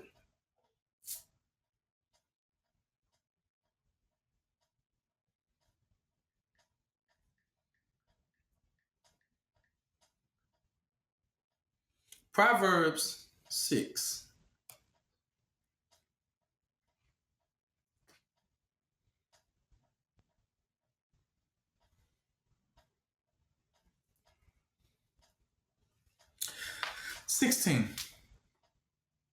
It says, these are 6 things do the Lord hate. Yeah, 7 are an abomination to him. Talking about these spirits. A proud look is 1. A lying tongue is 2. Hands that shed innocent what? A heart that divides of wicked imagination. See, these are all the wicked spirits. Tell me. And feet that swift and run into what? But the word is actually violence. A false witness that speaks lies, and he that is sown soweth discord amongst brethren. See? It's telling you that this person has the spirit of the devil. He has one of them giant angel spirits, and they are abominations. Our abominations represent all those cursed what? Giants. They are what?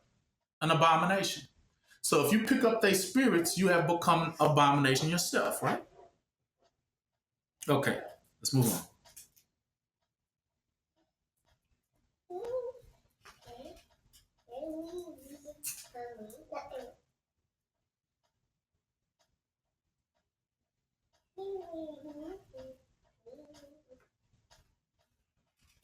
Shepherd of Hermes 4, 1 through 22.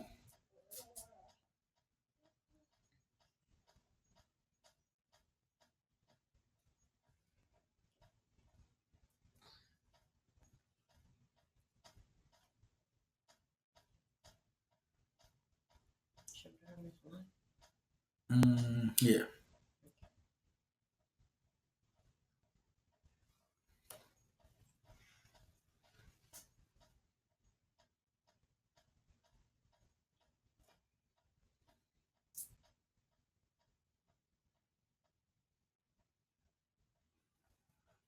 Now, Hermes is going to show you how it works, because he's going to give you the difference. Because we are answered. Those that are of the spirit, they answer to one thing only. I need to break that down to you. Only thing those that are of the spirit of the above answer to is called the word of Yah, which is what? The spirit of what? Prophecy.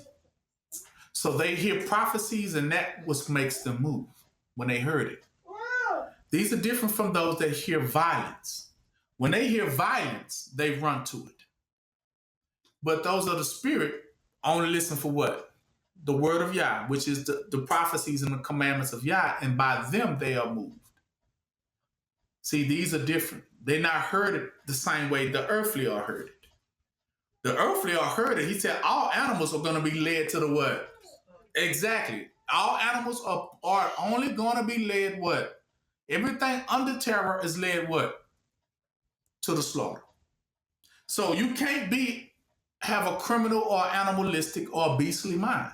Mark of the what? Beast. You can't have that mind because that is the mark, meaning that's the imprint of that giant on you. And if you follow his directions, it's going to lead you to the slaughter, which he has hold of everything on earth. He's the head principality that keeps everything in that firmament of his control. And all his job is to do is to make sure every last person is herded into that corridor to get them slaughtered. That's his goal. Everything that doesn't belong to what? Yah. These are the giants' commands. They was given this command from the day that they fell from earth, and when there was the only thing that they could do for the remainder of their time on earth. These spirits. These fallen giant spirits, their goal is to hurt us to be led to the slaughter. Each and every last one of us. Is to lead us to be what you call in any program, is to get us all to that trash can. In the middle of your computer, you got the little trash can. The goal is to get us all to go into that trash can. Delete all the apps. All the apps. Get into that trash can. All of them get into the trash can. And the cursor is the mouse is to drag them into that what? Trash can. Those are the herders. And the herders is sharp, right? So their goal is to cause you to get yourself what? Slaughtered. And slaughter, another word for slaughter is to get yourself terminated, deleted, or eradicated. And he wants you to do yourself like that. It's called suicide. He allows you to do that. That's what the spirits are there to do. The fallen giant spirits. That is their job. And they cannot stop until all are deleted. Now, when I say all, it's not talking about the good people, not the righteous. The righteous will be hereafter. The goal of them is to get into everyone they know ain't of Yah and to lead them what? To get themselves what? Unalive themselves. That is their goal. Until there's not one left. That's the great slaughter. That's what their job is to do. And now once they're done, then he balls it all up and then throws death there too. The one who was heading all that. He goes and all the dogs and the herdmen go too. All of them go. What they call to hell. They get themselves deleted. Now they have to make sure you go with them too first. If you are of one of them. That's why he says their goal is they cannot amaze or they cannot infiltrate the mind of an elect. But they can infiltrate anything else. Right? So right here, Hermes was going to deal with it too. Listen. He said, I saw a vision, brethren, 20 days after a form of vision, a representation of the tribulation that is at hand. So he telling you, I'm just giving you a representation or a model of what's going to happen. That is at hand. And I was walking in the field way. I'm on Shepherd of Hermes. What is that? 4? Chapter 4. Yeah. Shepherd of Hermes, chapter 4. You there? I'll read it again. So Hermes said, I saw a vision, brethren, 20 days after the former vision, a representation of the tribulation that is at hand, meaning that is at hand, meaning going on as we speak. Listen, I was walking in the field way, now from the public way to a place where the island is about 10 furlongs. It is a way very little frequently walked. And as I was walking along, so he's telling you he's going down a narrow place, right? Meaning not few know this path. Why is he on that path? Because he's an elect. See, very few gonna find this way. Remember, he said broad is the way that leads to what? Destruction. Didn't he say that? That's to the slaughter. Broad is the way that leads to the slaughter. So, and many people take that route, not knowing where they're going. But he was on the road little frequently what? Traveled. So very few people found this road. And as I was walking, verse 3, as I was walking alone, I entreated the Lord when he prayed to the Lord that he would confirm the revelation which he had showed unto me by his holy church. So who revealed it to him? Revelation by the holy what? church. So that was a preacher. See, it was an elect. Iron sharpens what? See, because they all are led by prophecy. So he heard a revelation, he heard a prophecy, and he wanted to understand what that prophecy meant. And he said it was given to him, showed unto him through the holy church, representing the congregation. So it was another elect that helped him from faith to faith, and would grant repentance to all his servants who had been offended, that his great and honorable name might be glorified. And because he thought me worthy, he thought me worthy so that I could make it, that he would show me, to whom he might show his wonders, and that I might honor him and give thanks unto him. So he was happy that he was given a vision. He understood the prophecy, right? And so he was like, man, for him to understand, he knew he had to be a what? An elect. And behold, somewhat like a voice answered me. See, he prayed, he got a what? An answer. But then the answers tell him, Hermes, doubt what? No. Doubt not. He heard a voice tell him to doubt not. Remember that still small voice? That is the elect. That is the church. That's her. So she taught him that spirit. And what she tell him? Doubt not. Meaning do not what? Fear. Because what do the herdmen use? Fear and terror and violence to get you to move. So she's giving him the game. Doubt not. Meaning don't fear. Because something's about to come what? Your way. So she's preparing him. Wherefore I begin to think and say within myself, why should I doubt? Like, what am I need to worry about? What are you talking about? Doubt what? Because she's preparing him. Doubt not. Seeing I am thus settled by the Lord and have seen such glorious things, meaning you done revealed to me already these prophecies, I'm good. Right? I know I'm fine. But why would she tell him that? See, that's the goal of the church, is to what? Prepare you, right? Yeah, prepare you for what's to what? To come. He wanted to understand the vision. So she's going to bring it to him. But she said, first, before you can understand this vision, you need to what? Doubt not. There you go. 6. So I had gone but a little farther, brethren, when I saw a dust rise up to heaven. What did he just say the giants, fallen giants became? Clouds. That's that dust. So in other words, clouds, dust, dark clouds, that's them. Those are their spirits. Ghosts, you know what I'm talking about? Casper. Yeah, that's them. And I began to say within myself, is there a drove of cattle coming? You see it? Is there a herd of cattle coming my way? That's how much dust they kicking up. Meaning it's going to be a what? A stampede. Where all these cows coming from? Told you, because they lead them like what? Cattle. I'm telling you, it's true. It's terror. Like a drove of cattle coming at me that raise up such a dust. So it was about a 4 longs off from me, and behold, I saw the dust rise more and more, insomuch that I began to suspect that there was something somewhat extraordinary in it. Because what's in that cloud of dust? Some extraordinary. What he seen? It's a giant. He said, I began to perceive it must because it began to make a figure. And the sun, he says, and the sun shone a little, and behold, I saw a great beast, as it were a whale. And fierce locusts came out of his mouth. The locusts will be representing what? Locusts are things that begin to what? Sting, right? Like wasps. Because those are sharp, what? They begin to show their what? Teeth. That's that bark. Trying to do what to him? Terrifying. And the height of the beast was about 100 feet. See, he had a head like a large earthen vessel. See, earthen. He was made of all what? The earth tower. That's that dust, earthen vessel, made of all dirt.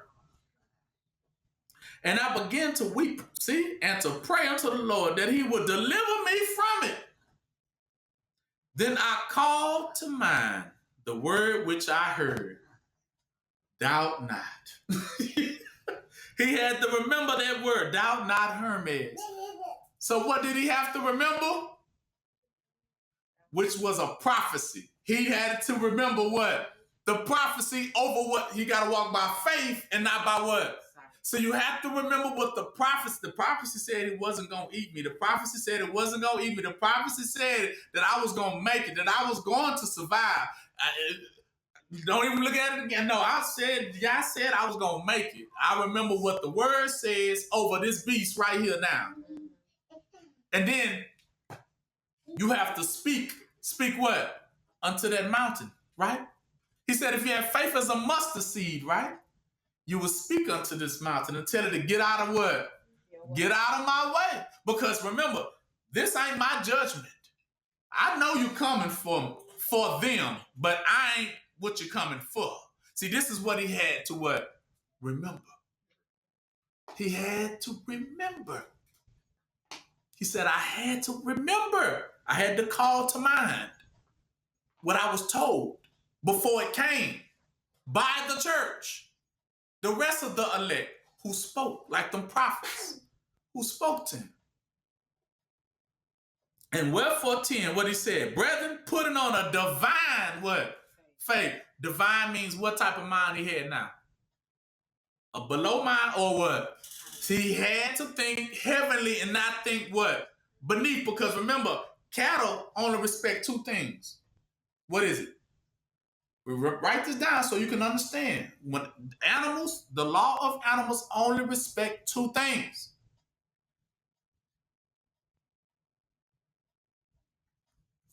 Fear and what? Violence. They only respect terrorizing, fear, and what? And violence. They answer to it, don't they? Think about an animal. Any animal you want to put up, what's going to make that animal jump off, that bird fly off? If it looks like you what? Threatening it. It's gone. You ever try to catch a bird? Yeah. You just take one step at it. It's gone. See, because he's telling you, according to the laws of animals, they move by what? Terror and what? Fear and violence. They move when they see it because they think you're going to lead it to the what? To get to the slaughter. It's like, if you catch me, you're going to kill me. That's what the animal automatically, why you think a cat run from you? Everything you see, all animals, when they see you, just make one little step toward it, it's gone. Because it believes that you're finna what? You gonna kill it. It's always threatened. So terror is scary. Listen to me. Terror is scary. It's scared of everything. It's scared of what? Everything. Because remember, terror has the judgment in terror. Terror knows that it must what? It must be led to the what? So it knows it's going to get slaughtered one day. So that's why it's so scary now. It grows anxiety and begins to shake. Because not everything is making it what? Scared and frightened. Because it thinks, oh, this might be the moment. Oh, that car. It was just somebody bunking a horn. Get out the street. But everything terrifies it. You see, because animals are always what? Terrified. Exactly, at everything. So, but that's not who we are. Man is not terrified. But animals what? Are. Terrified of everything. But sons and daughters of Yah are not what? Terrified. That's why, how you know? Because it's a woman. The church is a woman. She's not terrified. She laughs in the face of danger, in the face of death. She laughs. Because why she laugh? Because of that divine faith. To understand, what does she know? The prophecy. Oh, the prophecy said you ain't coming for me. So I'm not worried. See, you always got to say, what does Yah say? I know what you're saying, but what does Yah say? Yah say, If I put my faith in Yah, I ain't going what? Nowhere. That's divine faith. And look, so wherefore, brethren, put it on a divine faith and remembering who it was that had taught me great things. What she taught him? Prophecies. And I delivered myself bodily unto the beast. Now the beast came on in such a manner as if it could at once have devoured a city. So it came on very terrifying and threatening, right? He said the look of it, like it almost about it looked like it want to. Like you know how you do somebody like this? You buck at him. See, that's what he's saying. You buck, but you ain't really from the swine. You just want to see the other person gonna what? Move. You notice we do that to people when we was young? Always buck at somebody just to see if they was gonna. Why do you think we did that? Because now you understand. We were looking to see who was the captain. Which one of y'all got terror in you? Some people you buck and they just don't move. Now you know that's an elect. But some of them you buck and they go, ah. Man, you stop playing. You scared me. They really was trying to see what. If you got that what in you, that terror. If they see it, they know. You can't undo it after you just did it. Nah, they know. I'll use that later. This is a reminder. They be like, I'll use that later. If I see that you got it in you. Because the devil always said, what do you think he said? Walking by as a roaring lion, seeking whom he can what? The teeth with the teeth. Who he can terrorize into something. He had to remember what it was. He had to remember what she told him, what he was taught. See, he had to remember what he was taught, prophecies. The prophecy don't say I was going to die today. I have to remember that sometime too. Like I can be going somewhere or something and I have to remember it, and it might look like it might be a little dangerous. And I have to look at that danger and say, I ain't dying today. Then I understood when Yahushua was at the bottom of the boat. Remember? And the boat began to rock and the water began to splash. And everybody on the thing was getting all scared. Like, oh, we finna die. And then they ran to Yahushua like, Yahushua, get up, we finna die. And he would sleep on the pillar downstairs. And he woke up and said, what's wrong with you? You don't see all this going on? We about to die. And what did he say? He looked at the waters and calmed down. Because what he knew? He ain't one dying today. It ain't coming for me. And he rebuked it and everything got calm. Remember? And they looking at him like, nigga, who you is? But they knew at that point, wow. You know what I'm talking about? Like, wow, how he just made everything go to peace like that. Because his peace. See, his divine faith was to remember his what? Peace. Now, what was his peace? What did he have to remember that kept his peace? He remembered his path and his prophecy. That kept him at what? Peace. See, that's the thing about the truth. The truth keeps you at what? Peace. That's what keeps you at peace. It's not what goes on around you. It's remembering what you was taught. That little small voice, which is them prophecies that was always in the back of your mind and in your heart. You have to remember and recall them, even in times of danger. Like David said in Psalms 23, though I walk through the valley of the shadows of death, that's them too. Shadows of death are what? Fallen what? Giants. I will fear what? No evil. That's what he said. Remember in Psalms 23, I will fear no evil. Because I know it ain't what? Coming for me. He knew he wasn't going to run from it. Right? All right.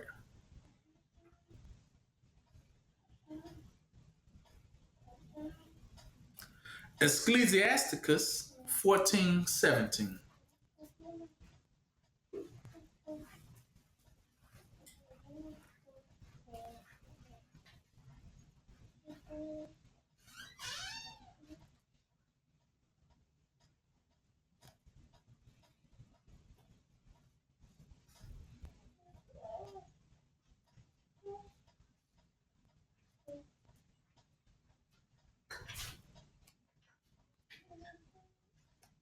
Now, it says right here, all flesh, talking about earthly flesh now, will wax old as a garment.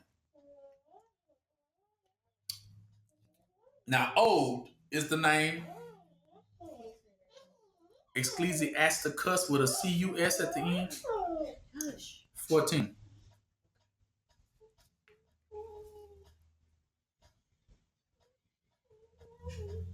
Shh.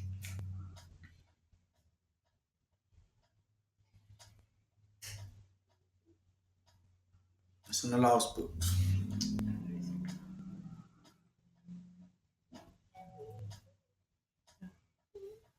I'm there.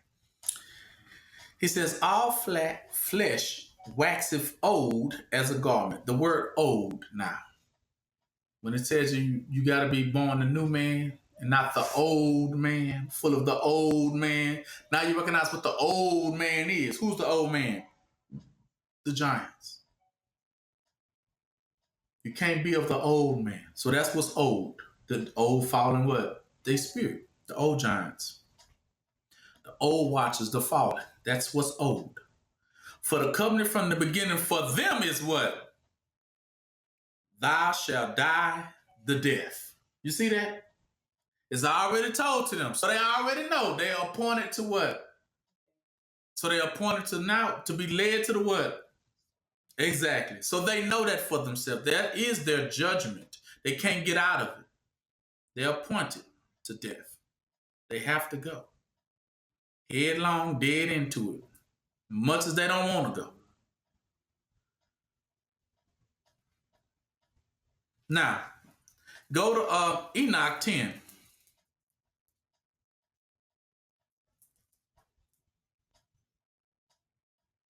No. Start. Psalms 122 and 5.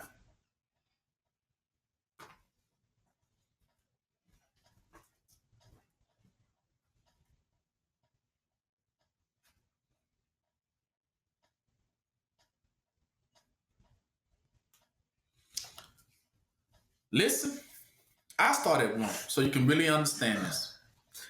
I was glad when they said unto me, let us go into the house of the Lord, because this is David when he finally understood it. A song of degrees. Our feet shall stand within thy gates, O Jerusalem. Yahusha is that gate. Once you make it to him, he's going to put you behind on his side, and you won't be behind enemy lines anymore. O Jerusalem, you'll be gathered unto Jerusalem. Now, Jerusalem is builded as a city that is what? Compacted together. They're all of one sort, they're all of one accord. And whether the tribes go up, the tribes of the Lord, talking about the families of Yah. Unto the what? Testimony of Israel. They're going up into what? Prophecies of what? Israel. So all the tribes are gathered by what? Testimony. Testimony means what? Prophecies. They're gathered unto prophecies of Israel to give thanks unto the name of the Lord. And with this, he says, for there are set thrones of what? Judgment. The thrones of the house of David. Set thrones of judgment. So he's telling you, David understands there's set thrones, a set judgments that cannot be what? Overturned, right? And these are the judgments that he was speaking of. There is a judgment, he's talking about ancient judgments that always will stand. The judgment for angels cannot be what? Changed. The judgment for fallen angels cannot be what? Changed. The judgment for Israel cannot be what? Changed. That's why he said there are set thrones of judgment established in the house of David. David represents, according to the order of Melchizedek, that they understand the judgments that are set. They let know the judgment is set. They ain't going to hell. The judgment is set on them that they're going to be making into the house of what? Jerusalem. They're going to make it to the marriage supper of the Lamb. This is set. It's a set thing. It can't be changed. It cannot be altered. It cannot be rigged. It's also a set thing that the judgment for what? All fallen angels and all watchers, that they are what? Led to the what? So that is their judgment. It cannot change. So they know that they have to go. They have to go. There is no if and buts. So the goal for the devil is to try to trick you, to make you think that they have hope when there is no what? That is, but Jacob has what? That is the hope. That I'm not going to the same place. I know you will love it. I know you will like it. But that's just what your imagination of what it's going to be. And your imagination means nothing to me. And your language means nothing to me because we know there are set judgments, meaning the things set in chains. It cannot be undone.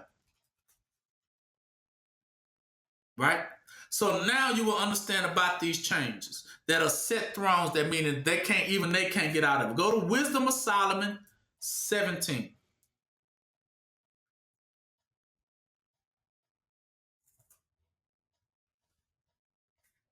And then we want 18 and 13.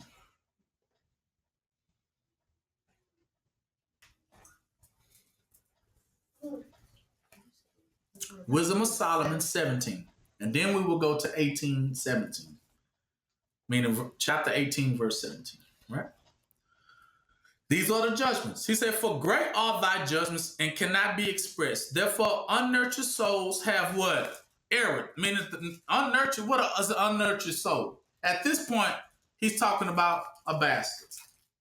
Any unnurtured soul is a child that has not been what? Taught. That they have set judgments. That's why she said she looked out a window and found one that was void of what? Understanding. See, that's how they catch you. They find those that don't know the judgments. That there are set judgment, that things do not change. Yah says, once I put in my mouth, it doesn't come back what? Void. You can't change it once I've spoken it. And that's why the fallen angels are still in prison to this day. For that judgment. 2. For when unrighteous men thought to oppress the holy nation, see, when they imagined that that's what they was going to do, is oppress the elect. This is what they made they what? Error. Because it is not, you can't curse what is what? Blessed. Meaning you can't take them with you. Not to your slaughter. So they thought to oppress the holy nation, they being shut up in their houses, see, in their chains, telling me, you gonna go with us. The prisoners of what? Darkness. See that what he said? But they thought we gonna force them with us. And fettered with the bonds of a long night, lay there exiled from the eternal providence. Meaning they was the eternal providence talking about Israel? They won't let them return back to their eternal providence, meaning their home. For why they supposed to lie hid in their secret sin? Because they thinking it's a secret, because they think the elect don't know. Which, remember, we didn't know. There was a time when we forgot our identity and didn't know about these set what? Judgments. So that's what's called their secret what? Sins. Things that they didn't think we don't know. But now it is uncovered that we know, but goes on behind the veil of statue of what? Liberty. And they were scattered under a dark veil of what? Forgetfulness. Exactly. Being horribly astonished and troubled with strange apparitions, meaning devils. For neither might the corner that held them keep them from fear, but noises as of waters falling down sounded about them, and sad visions appeared unto them with heavy countenances. He's talking about this is for the unrighteous men. See, once you oppress, these judgments fall on you. That now you gonna be horribly what? Astonished. I mean, you starting to have terrible what? Dreams and visions about your demise. Thinking that you was gonna put that on who? You thought you was gonna see the devil goes to try to flip-flop that fate. That's when you get the using of human shields. I'm gonna take them and let them suffer the fate that I'm supposed to suffer. I'm gonna use one of them. If I can get them to go along, like Balaam with the donkey. If I can get the donkey to go along, I'll get the donkey to up. And it won't come upon me. But we know, according to that, it's just a return to what? Cinder. A return to cinder. See, they thought that they could get out of it.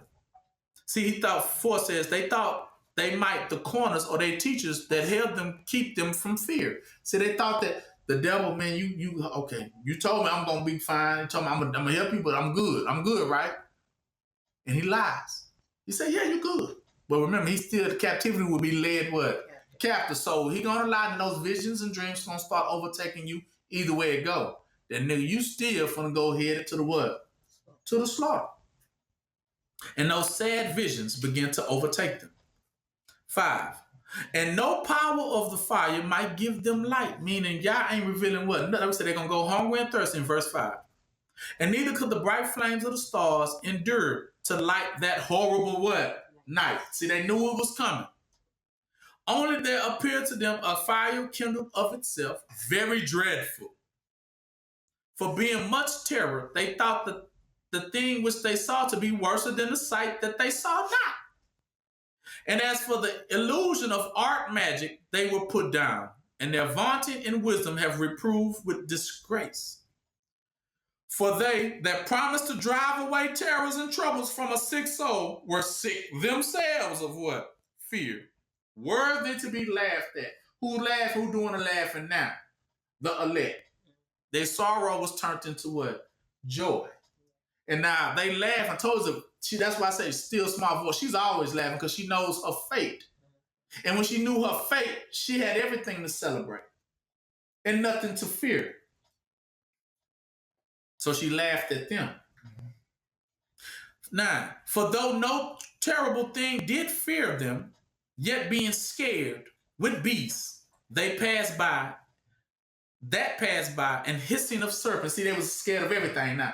Hissing said that beast passed by them, hearing the footsteps. Oh, and listen to the snake hissing. Oh, they scared of what? Everything.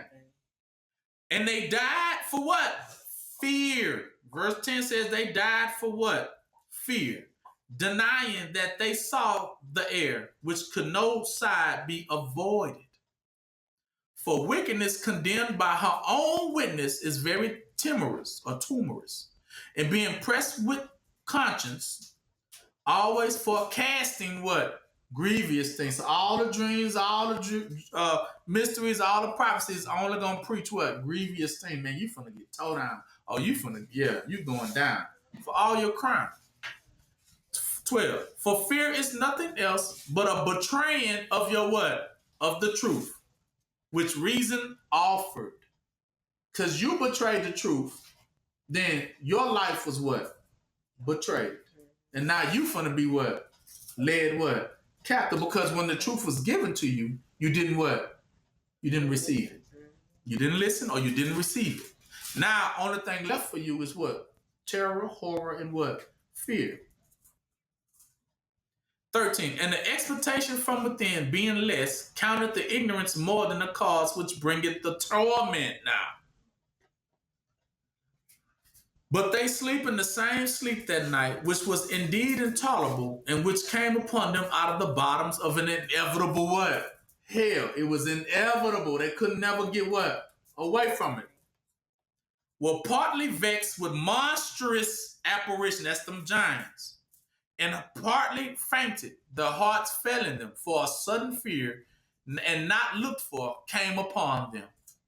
So then, whosoever there fell down was straitly kept, shut up in a prison without iron bars. They in the prison of their what?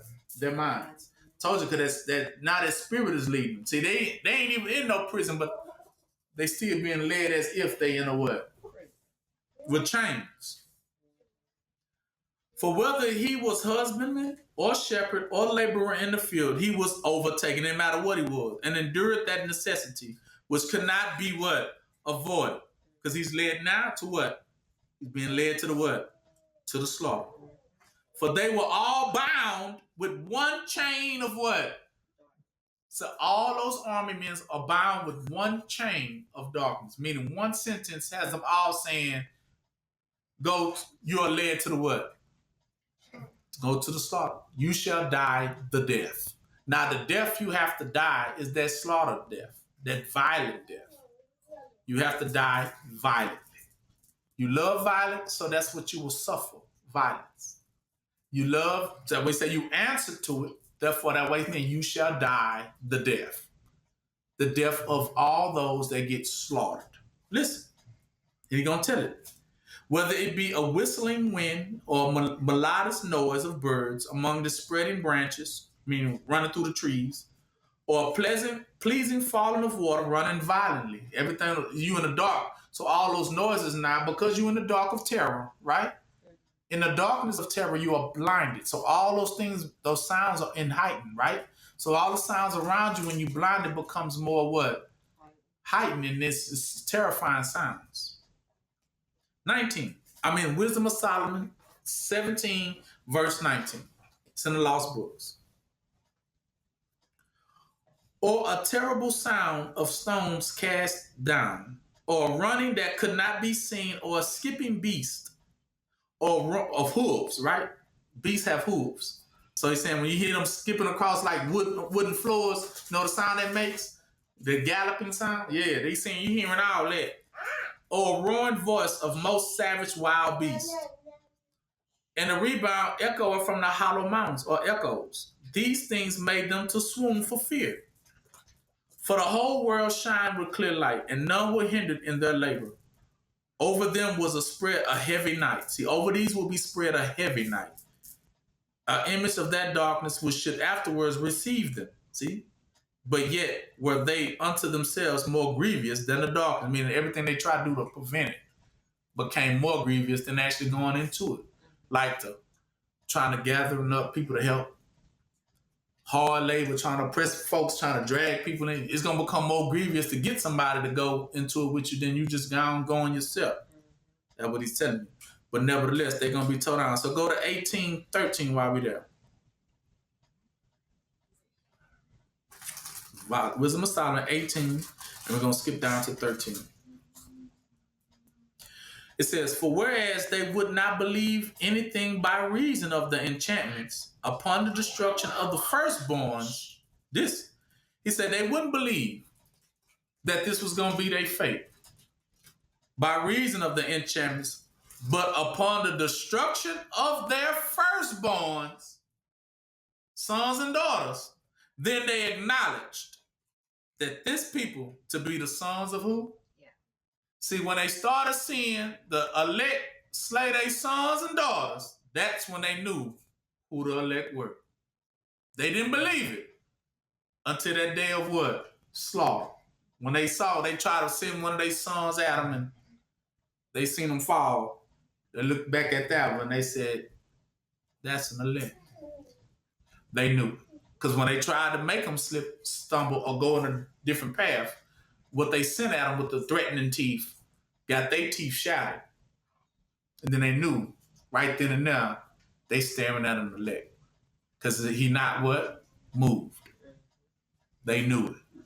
And they children began to fall and die and get slaughtered. All right. Now go to Enoch 10, 6-9.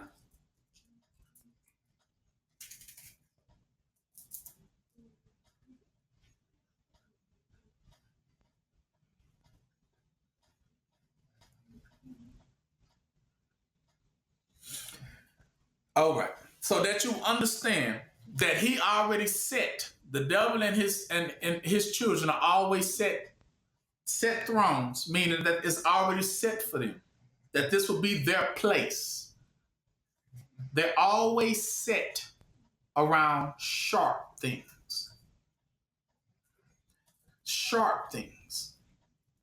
jagged things, because they know it's the prophecy, the set judgment is set for them. And he's going to let you know. So this is the fallen. He's one of them. Asa, the leader of them. And the soldiers in 6-9.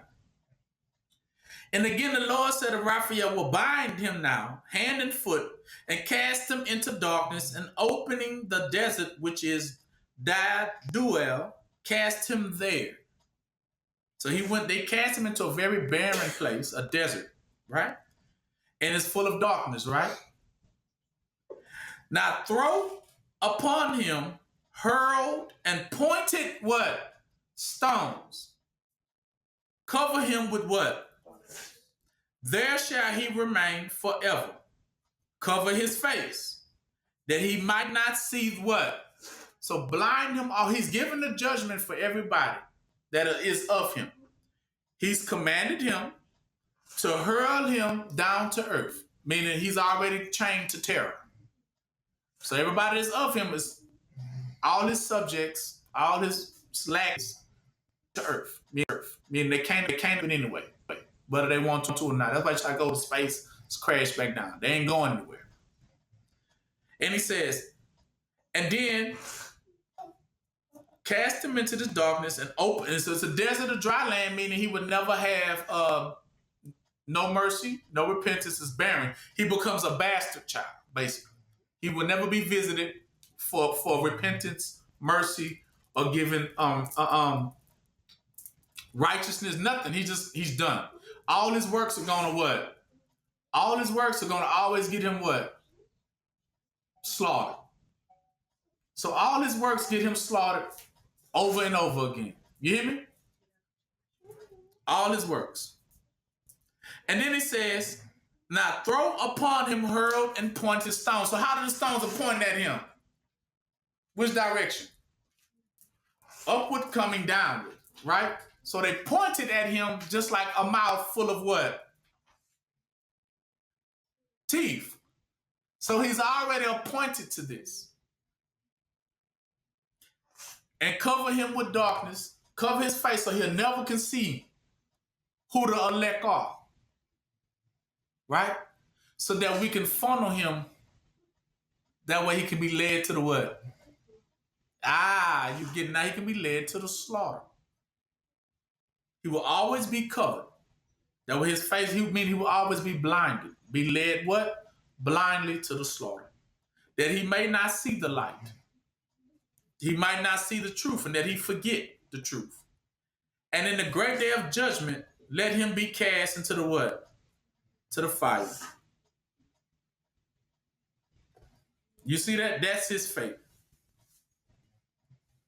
And that's his offspring's fate. That's to continually, for that to happen to them. To steady be led to the what? Blindly to the what? To the slaughter. That's a set judgment. He chained to that because he can't what? Get out of that, right? Now go to Ecclesiasticus with the CUS at the end, 39, 23 through 35.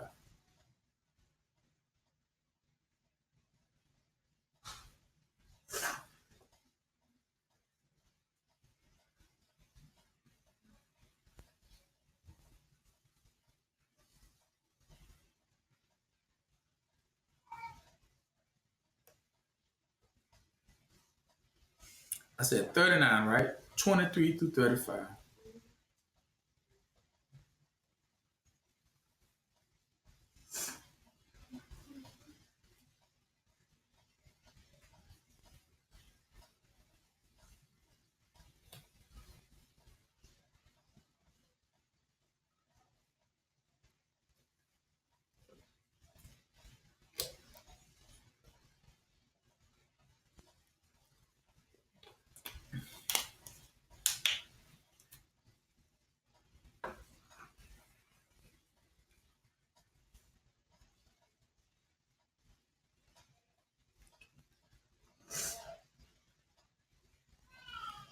Now, it says, as he has turned the waters into saltness,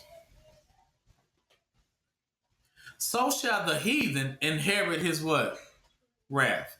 So that means it's an inheritance. As his ways are plain unto the holy, so are they stumbling blocks unto the wicked. So the inheritance for the holy is that they shall not never see this place, right? But for the wicked, they're going to only what? Inherit it, right? They're going to go there. They're going to do a work that's going to inherit this. Oh, that's yours. That belongs to you. To get them what? Slaughtered. See, for the good are good things created from the beginning. So is evil things for sinners. Already created what? From where? Told you, remember, we're talking about set thrones of judgment, meaning things that cannot change. That's why y'all wanted you to always remember, so that you won't forget that this is your judgment and that you'll make it because you remember not to go that what? Don't go that way. Yeah, don't follow Balaam down that wrong place, right?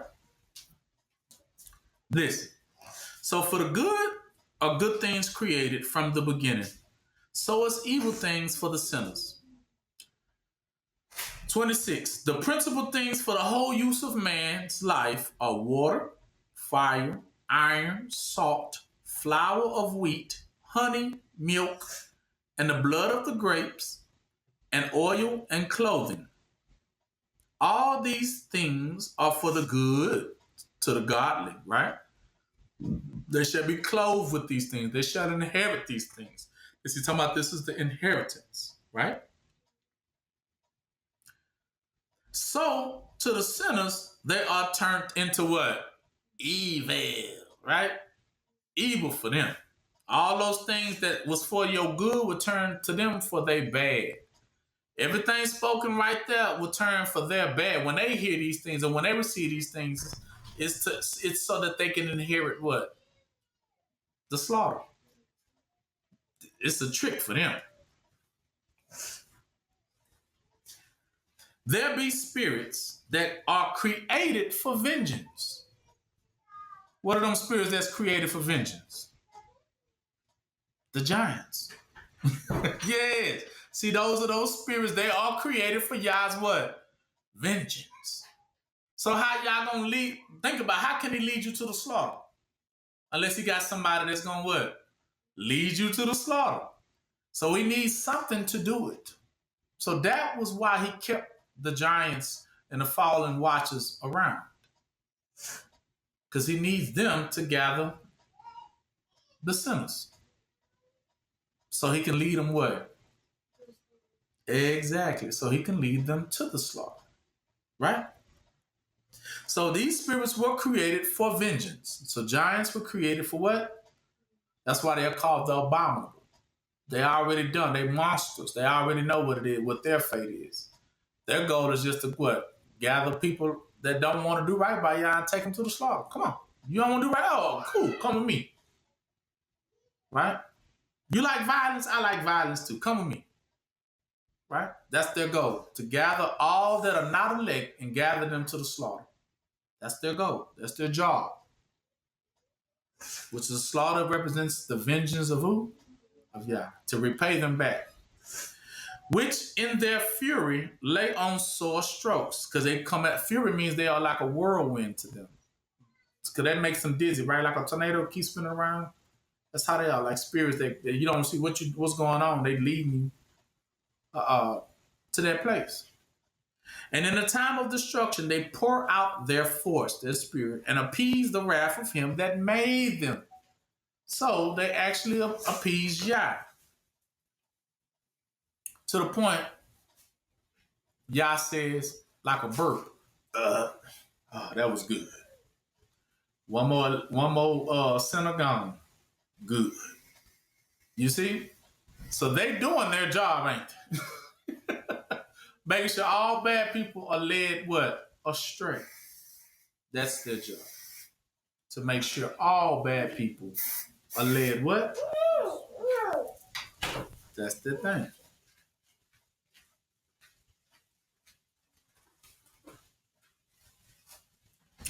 All right. Now, hey, what's up?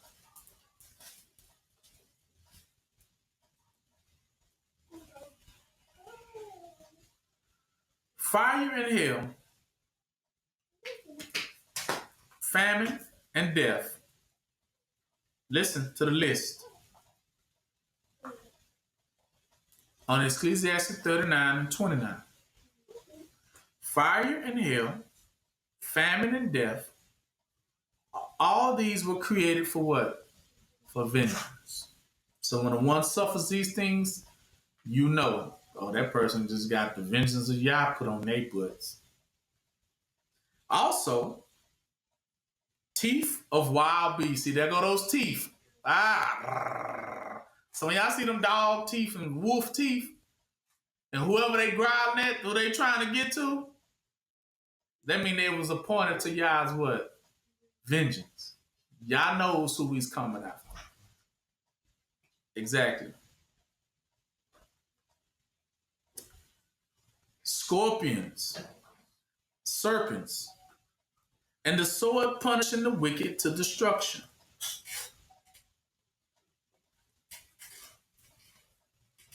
I gotta go over this one more time because we definitely do. That you don't miss nothing. Ecclesiastes 39.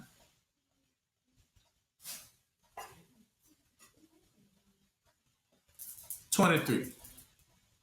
Right? That was it? Wasn't that? That was it? Yeah. It's in the Lost Books. Ecclesiastes 39, 23. Ecclesiasticus. Because there are set judgments, right?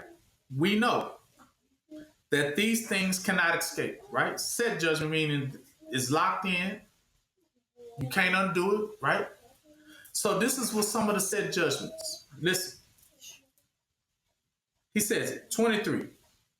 As he has turned the waters into saltiness, so shall the heathen inherit his wrath.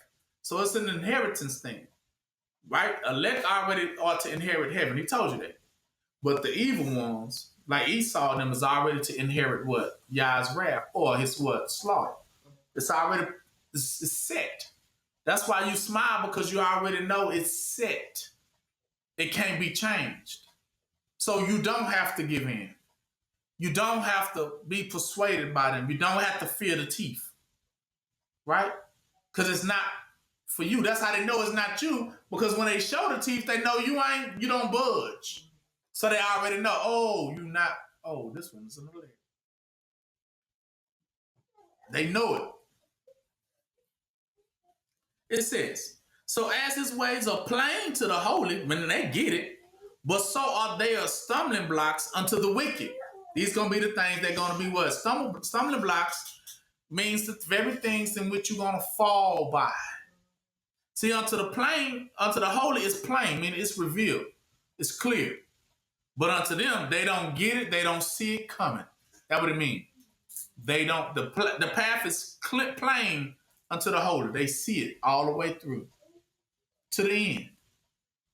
But until the wicked, it's a stumbling, meaning something in their path that they don't see it what? Coming. That we mean blinded. Blinded is they're not going to make it to the end. That stumbling block is what's going to catch them. They don't even see it, meaning they don't see it what? Coming. That's what makes it a stumbling block. You never see it what? Coming. But for the elect, it's plain.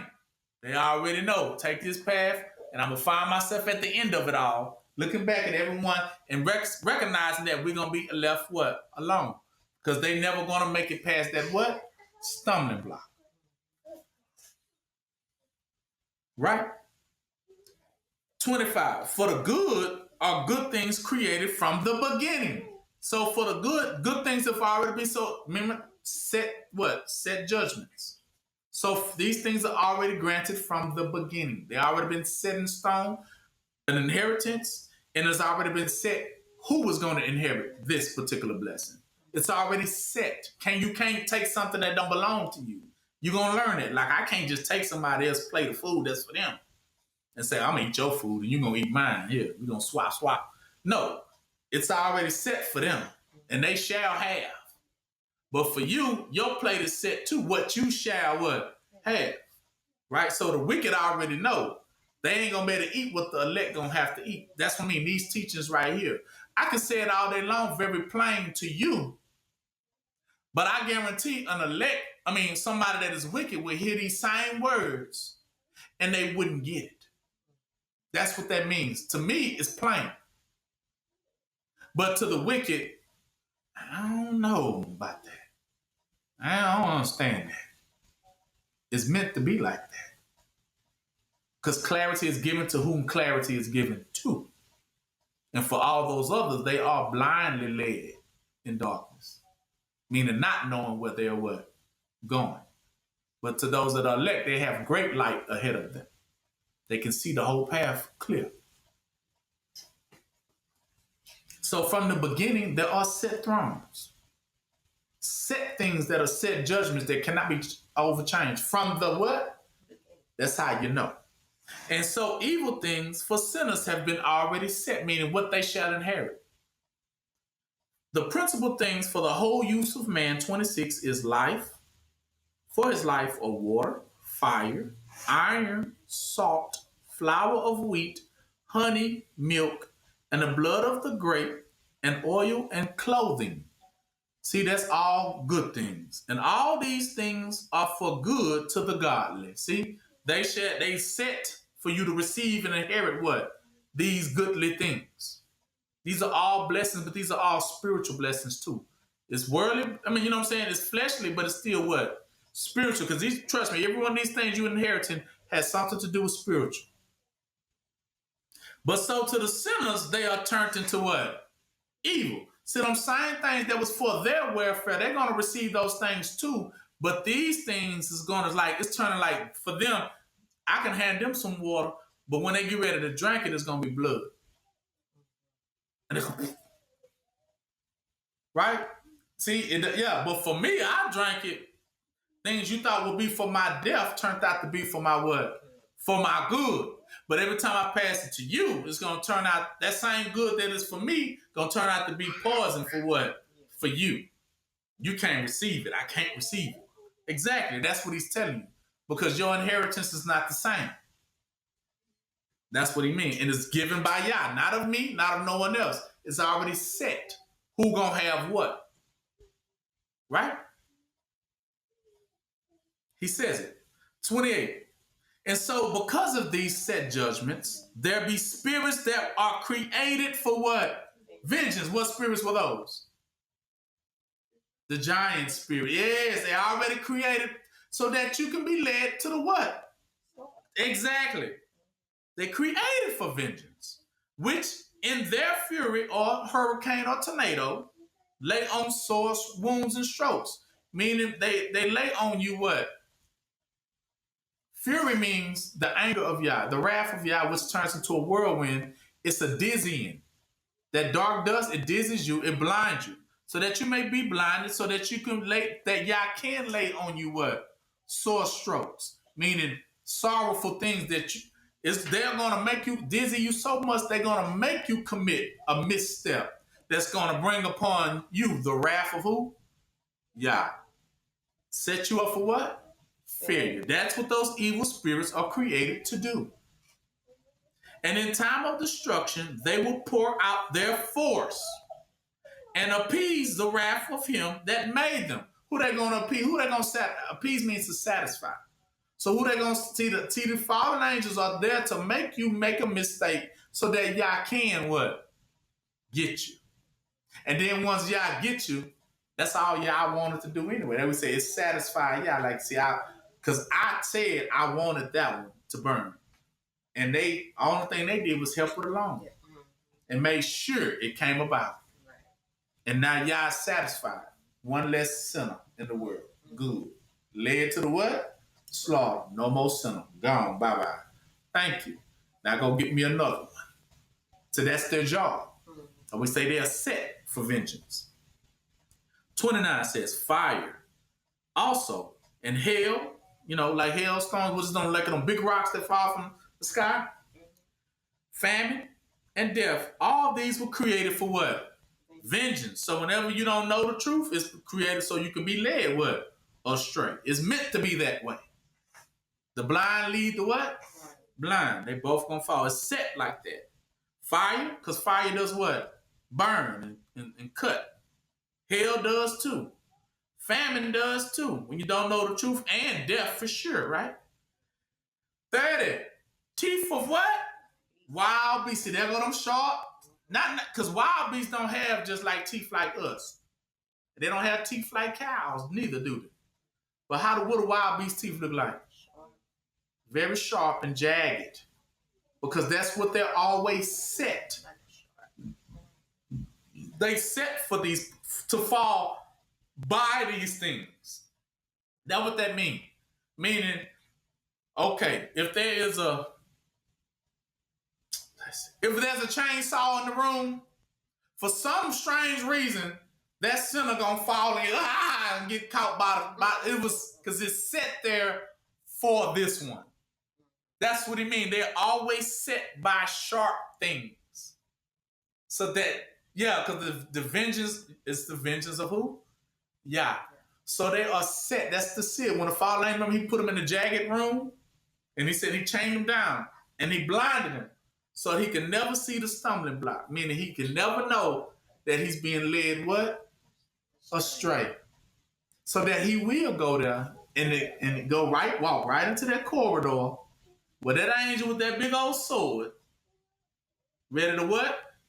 Chop him down. Led to the what? To the slaughter, which is the wrath of Yah. And he says, these things have already been appointed and set on earth. That's why they are there. Let's give us some examples of sharp things, y'all. Come on now. Be smart. What are some examples of sharp things? Knives are created. Guns. Why? You say the bullets are always what type of tip? Pointy. Very pointy, sharp tips. Right? So they can cut through the what? That's what they created for. Okay. Wolves, right? Dogs, right? Sharp rocks. Mountains.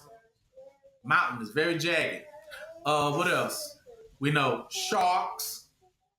Yeah, you thought, why you think the shark and us with the big old sharp teeth? Looking for blood, right? But it ain't coming for the elect though.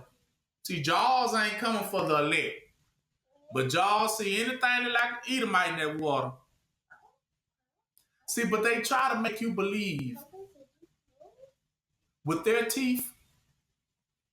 The goal is to frighten you with the very torment that's on them. So now you get why people want to tell their story or basically try to give you their fears.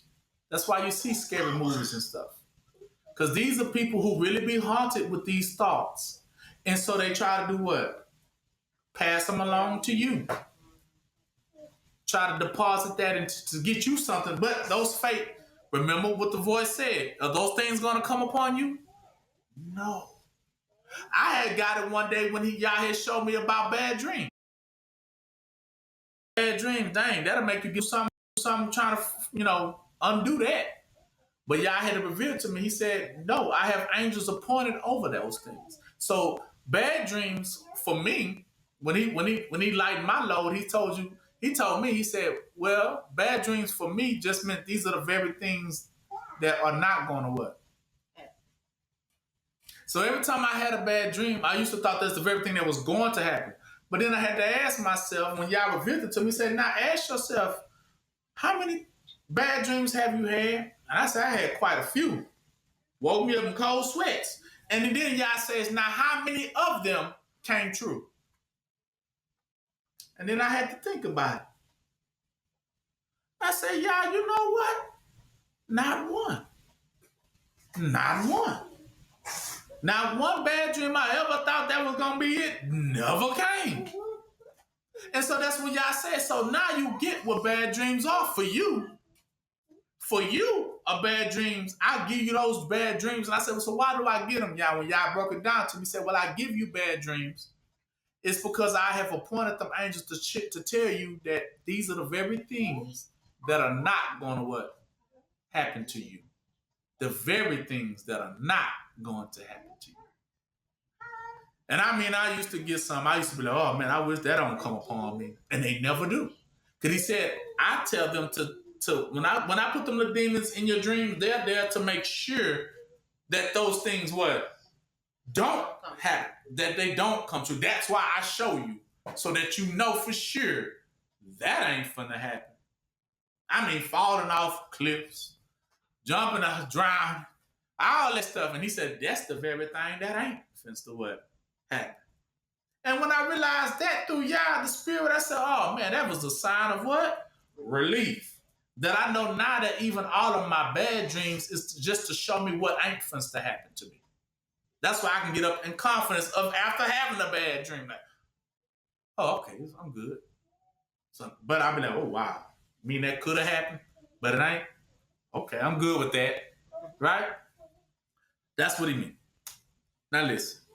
So these teeth of wild beasts. So meaning, basically, what is he saying? Scorpions, serpents, and sword, punishing the wicked to what? Destruction. So it's presented and it is created for who? Every sharp thing that's ever created in this world is created, and he set the wicked people right by it. The edge of the cliff. That way, so they always are on the what? The edge. That ain't for us. That's for them. So, but they go. But I found out how the devil people try to get over was to try to tie us to that fate. They try to terrorize us with the very thing that terrorizes what? Them. So that they can have you scared. That way, when you are scared, they are relieved. Because they're trying to get that off for them. Like, no, I don't want. It's like trying to switch plates. Now, you eat mine. I'm going to eat your plate. So when they see me, a person like me at peace, they peace. They don't like it. They getting terrible dreams, horrible nightmares, things that's going to come upon them because of their sins and wickedness and bad things they have done, and adventures that they going to have to, vigorous adventures, rocky mountains that they going to have to climb and go through. And they looking at me like, like he going to have a good day. And so their goal is to try to disrupt that day. Nah, we going to try to switch plates with him. Listen, to make him eat ours and we eat his. So that's why they always try to talk the donkey into going with them. Now you get it. Because it's things that they know ahead. And they need you to go through it first, like the human shield. You come with us. That's why they never want to tell you where they were. Because they know they're finna go and have a hard time. And they be like, come on, because we know wherever you at is going to be peace. So that's why we got to always keep you with us. So if anything do happen, we know it ain't coming upon you, but we do know if we're not around you, it can be one of our fate. So we always try to be around you when we understand. And so that's why they keep you in what they call captivity, because they are afraid, knowing that if they get separated from you in any type of way, it's it for them. Now, do you think that you think y'all dumb? He not. Because when it's time for it to come upon you, he gonna separate the two of you. That's what you can bank on that. You can bank on that. How do you know? Well, let me give you some examples. Right before the flood came, I told you one example was that Enoch suddenly disappeared. And then the flood came. Everybody else died. They got flooded out. Enoch was nowhere to be found. Elijah taken in the whirlwind. Yahushua before they went into captivity. Right? Gone. See, because it doesn't come upon these people. They always going to make their exit before it all hit. Another thing, but this is prophesied, matter of fact. I would give that to you ahead of time because I'm not worried about it. That's why I don't be worried about telling it, because you can't stop it. See, it's fear not to say the truth, because that would show that I have what in me? Fear. But how can I have fear when I know ain't nothing you can do about it? That's what every day I get stronger and stronger knowing that. There's nothing you can do about it. And so like this, for instance, on the last day, they said that they're going to try to destroy us, but what's going to happen on that last day? Well, it's going to be a profound moment. What happened when they thought they was going to kill them in Egypt? Then the water opened up and separate the two of them? See, Yah intervenes at those key moments when you think all is lost. And when you think everything is hopeless. That's what the Lord did. So even in this last moment, when they just think they got us, Yah said it's going to be a great earthquake. Now, what is that great earthquake going to do? Separate the both of us. Just when you thought, no. You thought wrong. And they're going to find themselves over there, and you go, and you're like, dang, how did they get out of my grip? I had them. That's how y'all do it, though. He's never going to let you overtake an elect. It's just not gonna happen. If y'all even think you that smidges are close to being close to elect that you might have a chance, I promise you that elect gonna be gone. That elect, it's time for that elect to go. Just if you think you might have had a chance. Y'all ain't gonna never leave you to the enemy. But the enemy gonna always huff and puff and always try to present that terrorizing lie to you. That you know we at any time we can just finish you. At any given time we can do and we can do this and we can do that to you. And imagine if we do this. Just imagine if we. Then why you keep saying imagine? That's the only way you gonna see it. If you imagine. Right, because we know you ain't finna do it for real. Exactly. But look, if they wanted you dead, think about it. You would have been dead. So that's telling you they have no power over that. No matter what you say out of your mouth. It doesn't matter. They can't just, boom, if they want me to, they can swear out, we're going to kick in your door. But that's how they see, this is how they get people to move. That's why it's called terrorizing. It's to make a person think, threaten them, to make them think you finna do all this harm and threat, meaning show your teeth a little bit. And then right? If you are an animal or cattle, right, you gonna what? I gotta get out of here, right? That's how they used to get us back in the days.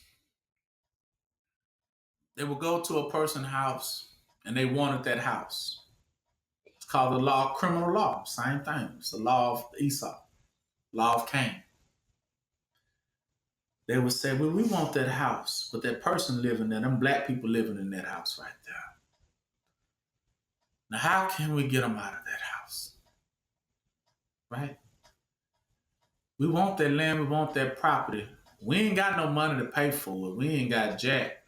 So how can we get it? That's their property. If they say no, it's a no. In which we probably asked, and they said what? No. So they send the sharp ones, right? What are the sharp ones at night?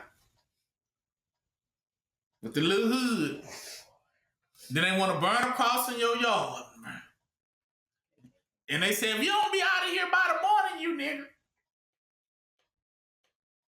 Right? You can imagine what else they probably said we're going to do to you. We're going to do this, we're going to do that, we're going to do this, we're going to do that.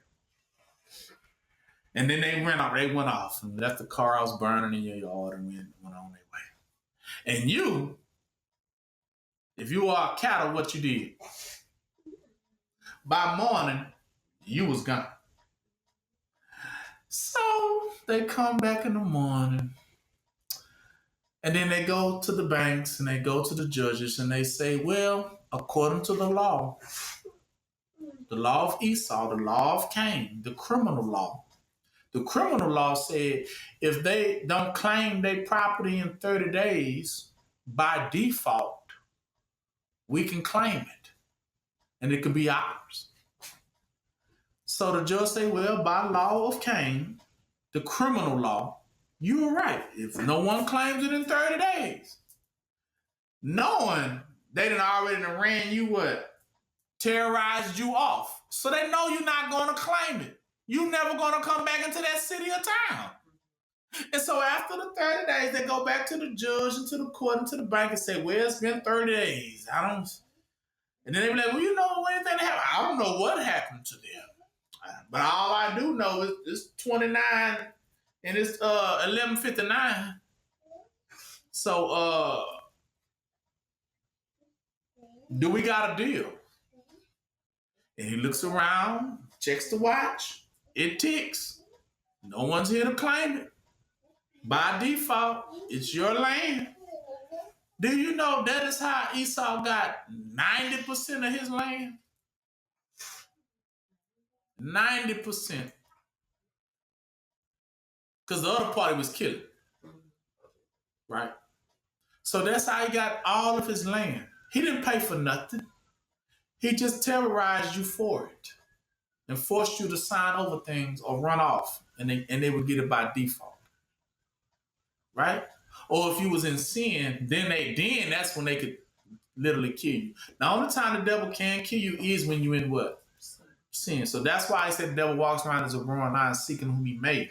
Because that still has to be appointed by Yah according to sin. But if you ain't under sin, it's just a threat.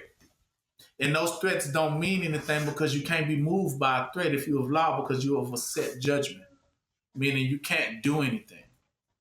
We know the laws of Esau, right? Or the laws of Cain, which is the penal code. Penal code means criminal or fugitive code. Meaning it only prospers who? Their laws only prospers what? Criminals and fugitives, murderers. It tells you the list who it really profits. It doesn't profit people like you and me. So that's their law. That's why they created it. And that's the law of terror. Okay? All right.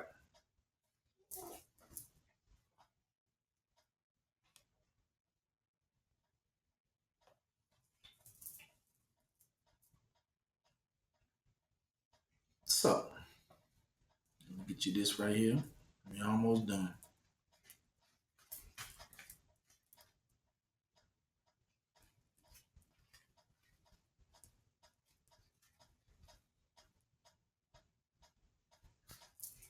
Okay.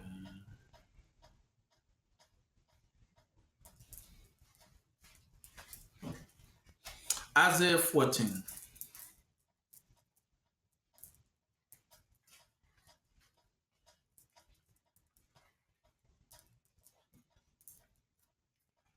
So understand this.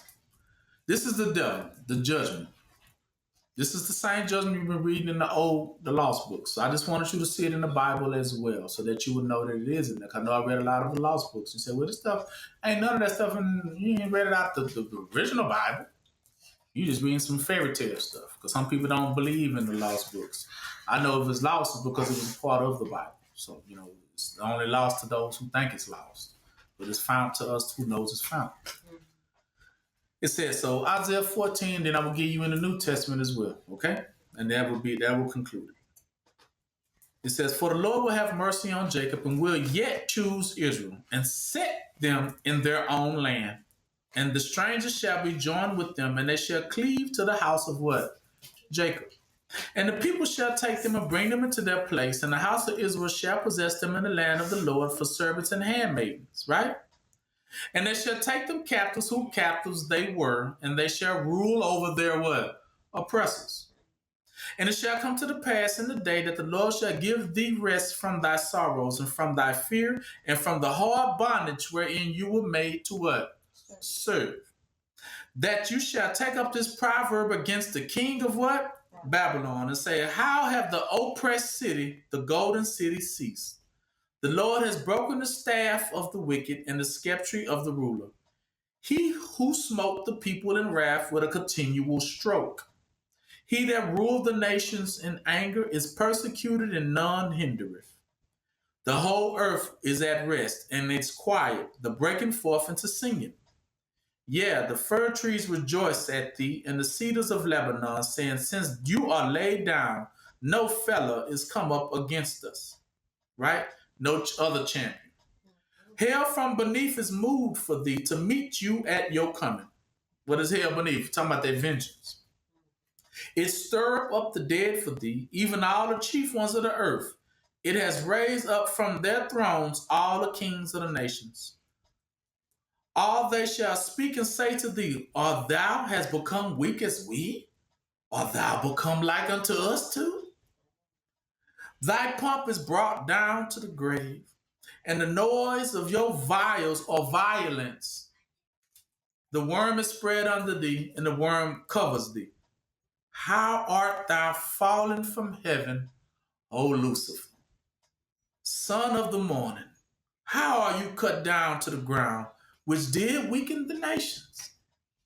For thou hast said in your heart, I will ascend into heaven, and I will exalt my throne above the stars of Yah, and I will sit also on the mount of the congregations in the sides of the north.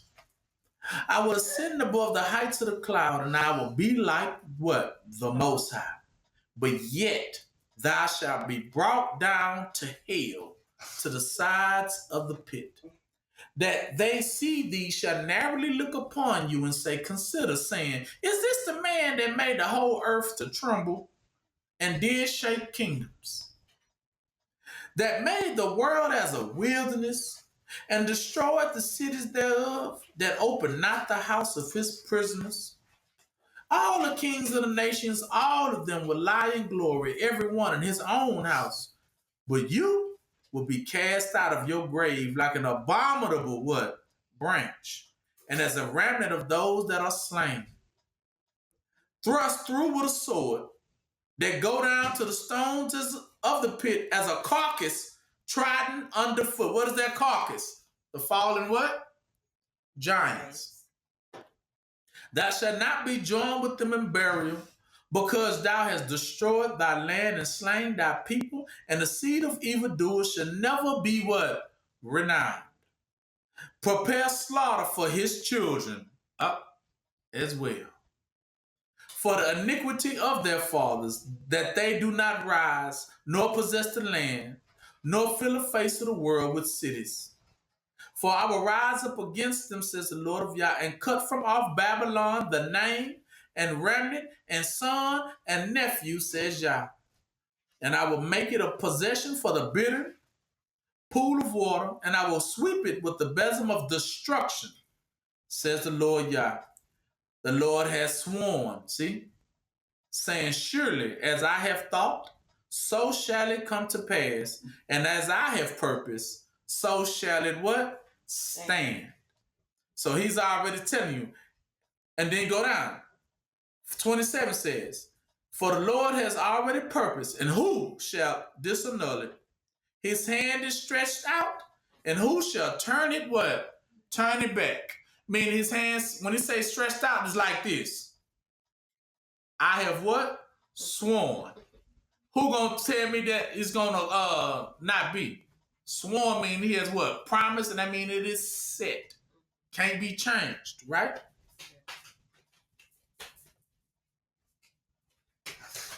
Hebrew 12.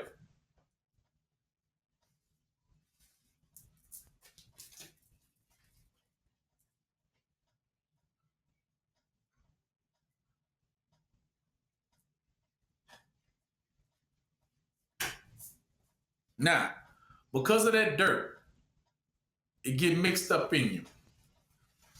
And then you become like the law, right? The law of criminals, and you start beginning to use the criminal codes to do what you want to do. So Yah's telling you, he's finna give it to you right here too, about the whole herding situation and what's going on. And this is the New Testament, speaking to the Hebrews so that they can understand not to be led by these forces anymore. He says, so wherefore seeing we also are compassed about with so great cloud of what? Witnesses. We there, Hebrew 12? Yes. So let us lay aside every weight. What are those weights? Now, that's that dirt. That's that terror he's talking about. And sin which doth so easily beset us, and let us run with patience the race that is set before us.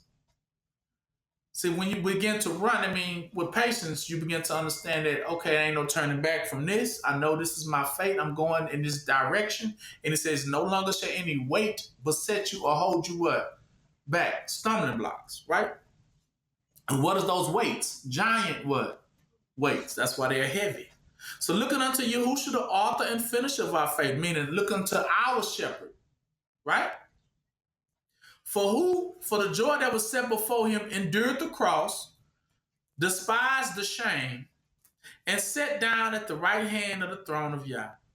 For consider him that endured such contradictions of sinners against himself, lest you be wearied and faint in your minds. So what do they try to do? Annoy you so that you be weary and what? Faint and give in. Don't give in. He says, for you have not yet resisted unto what? Blood, striving against what? So what is he resisting? What blood he talking about? That's that dirty blood. He don't want you to get involved in it, right? Yeah, the terror. And you have forgotten the exhortation speaking unto you as unto children. My son, despise not the chastisements of the Lord, nor faint when you are rebuked of him. For whom the Lord loveth, he what? Chastise and scourge every son whom he receives. For if you endure this teaching, when is the chastisement taking place? I'm going to tell you when you hear the chastisement. When somebody tell you when you're in the wrong, for it is what? It is written. And they hit you with those words, you already know. You being what? You being rebuked. And they gonna tell you what? Something else. Well, you say, well, I think all dogs go to heaven. And then I have to hit you for the devil. You know, y'all rebuke you, Satan get what? Behind. Right, exactly. So when you are rebuked, meaning you told the correct word of what's going to happen against your fantasy, he said you're supposed to get in line. Do it according to what is written, not according to your what? Fantasies or imagination. Because those things should not be. Right? And they said, so when you are rebuked, told him, get behind me, say, for whom the Lord loveth, he chastised and scourge every son whom he receive. If you endure chastisement, Yah dealing with you as sons and daughters. See? Because now they understand how they are taught. For it is what? So that's all they know. It is written. So you can't tell me nothing else. These are the sons and daughters of Yah. For what son is he whom the Father chastiseth not? But if you be without this chastisement, for it is written, for where all are partakers, then you are what? Bastards and not what? Sons, because you bastard mean you represent Babylon. You are from Babylon. That's what's wrong with you. Furthermore, we have fathers of our flesh which corrected us, and we gave them reverence. Shall we not much rather be in subjection unto the Father of spirits and live? For they verily a few days chasten us after their own pleasure, but he for our profit, that we might be partakers of his holiness. Now no chastisement for the present time seem to be joyous, but grievous. Nevertheless, afterward it yielded the peaceable fruit of righteousness unto them which are exercised thereby. Exercise meaning you're being led, right? Because basically, the shepherd, when he got you walking behind him, you're being exercised. You know what I'm talking about? Because it makes you move your body, right? Like a treadmill, right? And you're trained to go with your shepherd, which is who? Who's the shepherd? Yahushua. You're trained to go with Yahushua and not be led by no other shepherd or herdsman out there. Because you're either a shepherd of the sheep or you're a herdsman leading cattle to the what? So wherefore lift up your hand which hang down and feeble knee, and make straight paths for your feet, lest that which is lame be turned out of the way, but rather let it be healed. Don't be turned out of the way. Lame mean weakness. Don't let your weakness turn you out of the what? The way, which is your fear. Somebody explaining what weakness is. What? Fear. Because he said, let the weak what? Say I'm strong. That means take away the fear. Then, meaning if you say I'm strong, you committing to, and you are saying, I admit, I probably used to be a little scared, but now I'm what? I'm strong. I can face it, now I can walk. You know what I'm talking about? That's what it means. Because we all start off like that. That doesn't mean we all was cattle at first. I always say we all had that old man in us. But we had to be rebuked. We had to be chastised and then disciplined to now learn to follow who? Yahushua. And his word, for it is what? Written. That's all we know. We speak prophecy. And we listen to what? Prophecy. We hear it and speak it. That's all. Intake, outtake. Intake, outtake. We can't receive nothing else. Right?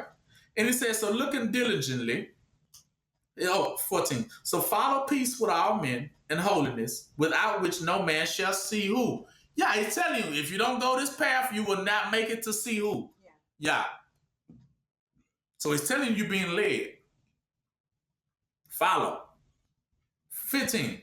Looking diligently, lest any man fail of the grace of Yah, lest any root of bitterness. Who's that root of bitterness? Giant spirits. Remember, for them, the water turned into what? Blood and dirt. Exactly. Spring up, trouble you, and thereby many be what? Defiled. I mean, now they drinking the Kool-Aid. That's what I used to tell you. Don't drink the Kool-Aid. Because Kool-Aid is a mixture of water and what? Color. See, it ain't pure. That's why I tell you, don't drink the Kool-Aid. Because it's spiked. It's got dirty profiles in it. It's not clean.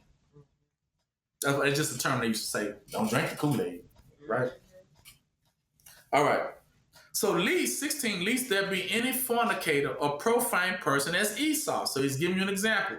For who one morsel of meat sold his what? Birthright. Don't be like Esau, who turned and started following the demons and the devils that was leading them what? Astray. For you know that afterwards, when he would have inherited, see, the blessing, he would have inherited the promise of the Spirit that he wouldn't have been blinded by, he was what? Rejected. For he found no place of what? Repentance. So that means the Lord would not what? Forgive him. Just like who? Who else? He said he was never going to forgive. Those angels are falling. Yeah, remember that? So he was on the list too. Though he sought it carefully with what? Tears.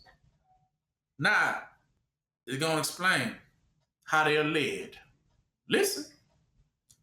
For you are not come unto the mountain that might be touched. Meaning you are not led to the mountain that might be or can't be touched and burned with what? Fire. Nor unto blackness and blindness and darkness and tempest, whirlwinds. And the sound of a trumpet and the voice of a word was voiced that after he heard entreated that the word should not be spoken to them anymore. For they could not endure that which was what? Commanded. And if so much as a beast touch this mountain, it shall be stoned and thrust through with a dart. And it was so terrible was the sight of it that Moses said, I exceedingly fear and quake. What do you think they just got led to? To the slaughter. You seen it? They got led to the slaughter. When they got the Lord, they slaying things left and right. And he said, when we got there, all we seen was fire and blackness and darkness and mist. And yeah, this is a wrap. Sword slanging and everything. And he said, so terrible was the sight that Moses said, man, I exceedingly fear and quake. This is scary. But 22, but it says, but now it shows you where you being not driven to, but by the Spirit you're being led. I would say be led by the what? Spirit. But you are come to Mount Zion. See? You was led in a different place. You are led unto where? Mount Zion, and unto a city of the living Yah, a heavenly Jerusalem, and to an innumerable company of angels, to the general assembly and the church of the firstborn, which are written in heaven, and to Yah, the judge of all, and to the spirits of just men made perfect, and to Yahushua, the mediator of the new covenant, and to the blood of sprinkling that speaketh better things than that of Abel. So seeing that you refuse not him that speaketh, for if they escape not who refuse him that spake on earth, much more shall not we escape if we turn away from him that speaketh from where? Heaven. So he's talking about those who speak from earth and then those that speak from heaven. Earthly people are under the penal code. He said, if you can't even escape them earthly rules, right? The criminal laws, how they do things, how they throw people in jail, can you escape it? No, so if you can't escape earthly things, much more shall you not be able to escape what? Heavenly things. Whose voice did shook the earth, but now he has promised, saying, yet once more I shake, not the earth only, but also heaven. Why are you finna shake? Meaning he's finna, because he's finna do what? What shake mean now? When he shakes you, terrorizing you. He said, not only now will I shake earth, I'm going to shake what? Terrorize what? Those that are in heavenly places. And we're going to see which one moves. And if they got bad spirits in heaven, they're going to what? And they're going to fall. He said, not only now will I terrorize earth, but now I'm going to terrorize these angels up here too. Anybody got, yeah. And then they're going to begin to shake. Shake men move. And this word, yet once more, signifying the removing of those things that are what? Shaken, see? Because if you are shaken or become scared or fearful, that means you can be what? Shaken. And if you can be shaken, then Yah will do what? Remove you. As of things that are made, that those things which cannot be shaken may what? Remain. So wherefore we have received the kingdom which cannot be what?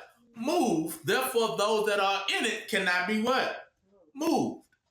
Let us have grace whereby we may serve Yah acceptably with reverence and godly fear. And for Yah is a consuming fire. Reverence and godly fear. Now, only fear you're supposed to have is who? Yeah. That would mean godly fear. You ain't supposed to be fearing what people got to say. You're supposed to fear who?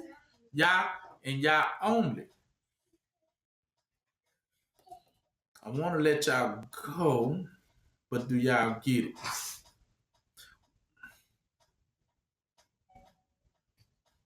1 John 4:18.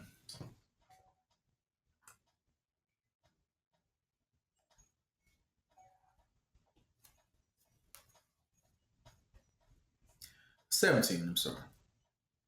Herein is our love made perfect, that we may have boldness in the day of judgment. See? Because as he is, so are we in this world. There is no fear in what? In love. But perfect love casts out what? Fear. That's terror. Because fear has what? Torment. Torment is terror. That's the word, that's the root word of torment is terror. He that feareth is not made perfect in love. You see that? So it's telling you, if you got fear, that's terror. He can't accept anything that has terror or earthly fear in it to be where? In heavenly places. And we are not those that have to fear, do we? Because we already know the prophecy tells us what? Fear not, for I am what? For it is written too, right? Fear not, for I am with you. So meaning, why have you feared something when you already know ain't nothing bad finna happen to you? You good. Okay. Romans 8.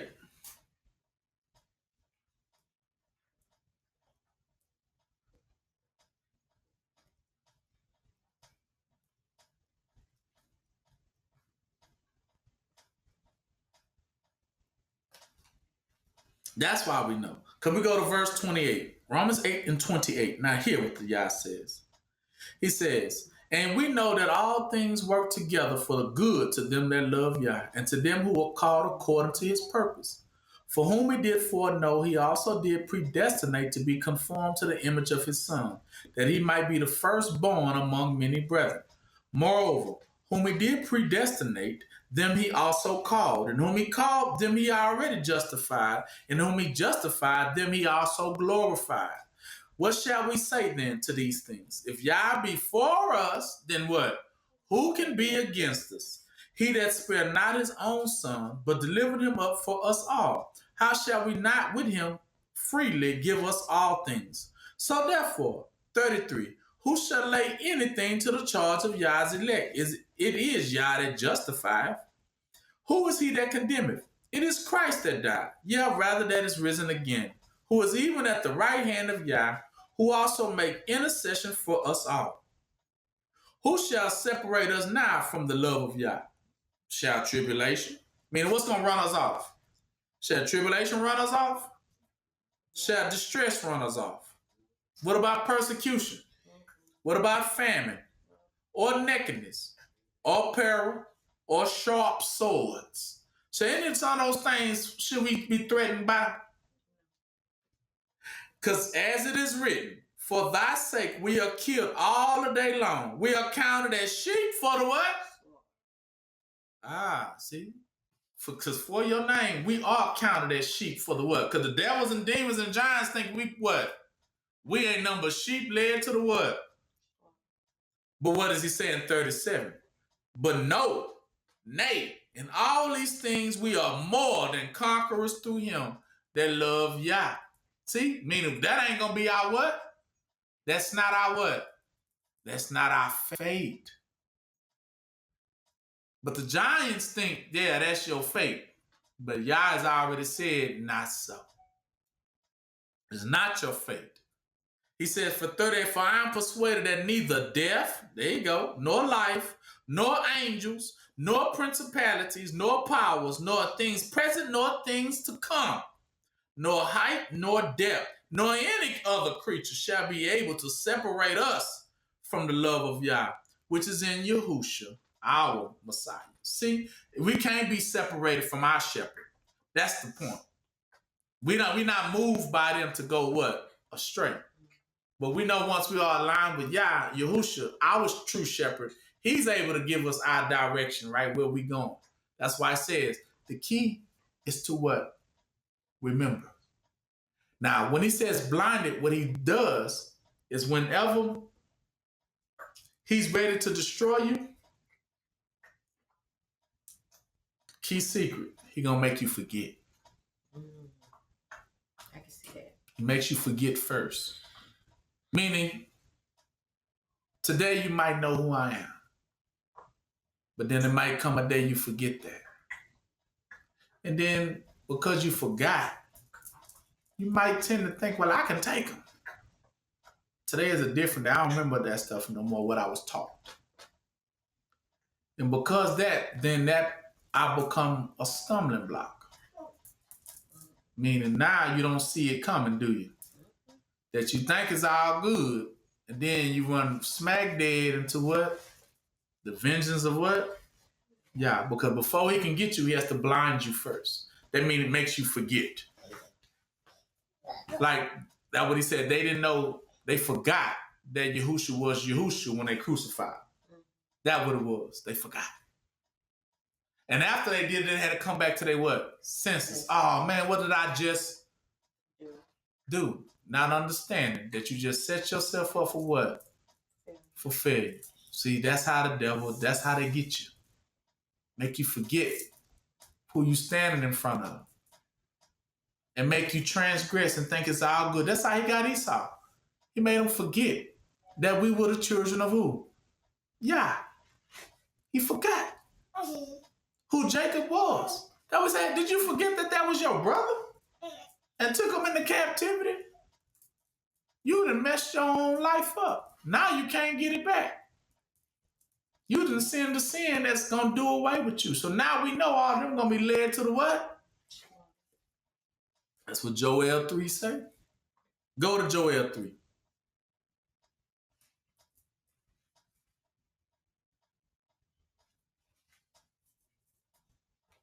For behold, in those days and in that time, when I shall bring again the captivities of Judah and Jerusalem, I will also gather all nations and bring them down into the valley of Jehoshaphat.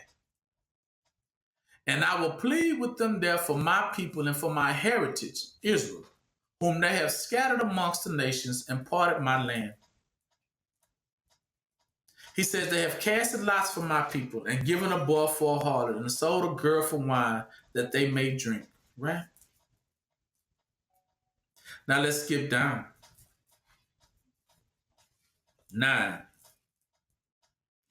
8.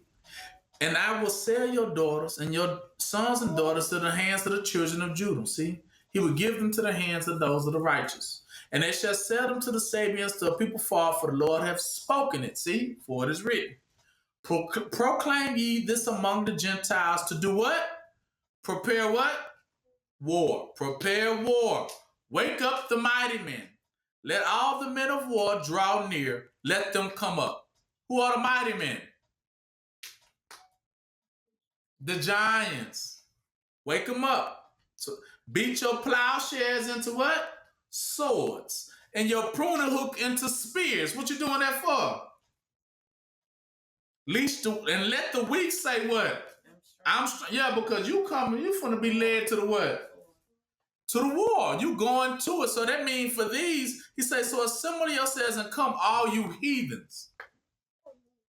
Setting them to the what? Led to the what? To the slaughter. And gather yourself together round about. Thou cause thy mighty ones to come down to, meaning cause them giants to come on down too. So not only they gonna be there, but the giants gonna be right there with them, because the giants is the ones, the hermits. They the one that lead you there. So when you go into the slaughter, all of y'all are there. The giant, you, and they telling you gonna come. You ever seen like Ant-Man be with the people? That's what they talking about. The giant. The giant gonna always go with you into battle. Now you understand why Ant-Man always goes with the Avengers into battle. Because he's that giant that's leading them to the slaughter. Come on. You also seen him when they did kill him. You ever seen Wolverine versus Deadpool? And remember, all the people was where were they gathered in that desert? In his body. In his body. He was slain. He was slain. So they was still, that was his spirit, because they still touching on his body, his slain carcass, right? So they getting his spirit in them. See, the fallen giants always going to lead you into battle just to get you slain. Now, it's another great giant, too, that was in the Bible. He was a very big fellow. He was a renowned man. Now, this was the one, he's called the king of Babylon for a reason, because he was that first ancient spirit there, but he was very strong. They call him King Nimrod. You ever heard of him? Nimrod is the king of Babylon. He was the one who built the first Tower of Babel. Now, we all know him. He was called a mighty great hunter. Now, when they call him a mighty great hunter, he was a hunter looking for those that were of Babylon. Now, he was slain, but his spirit existed. So now, they still worship him to this day. Now, his wife is his children are the daughter of Babylon. Now, who was the daughter of Babylon? Remember? Anybody remember?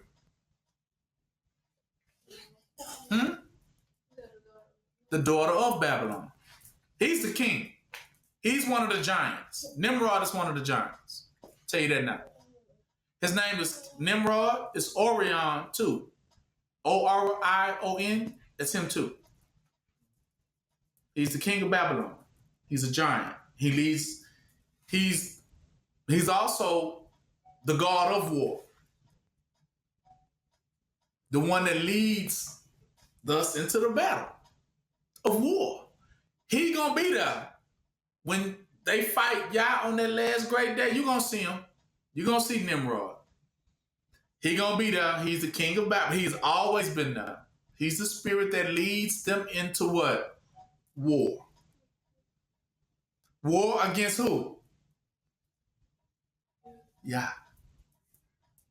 He's one of the giants. He will be there. And it says his daughter will be there too. And you want to know his daughter? Psalms 144.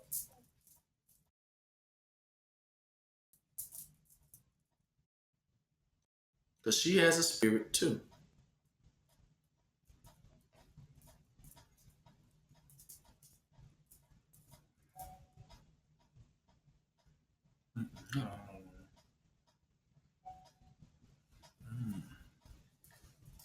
Is it that one?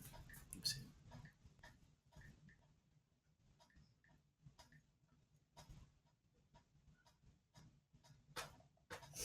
Then we're done anyway.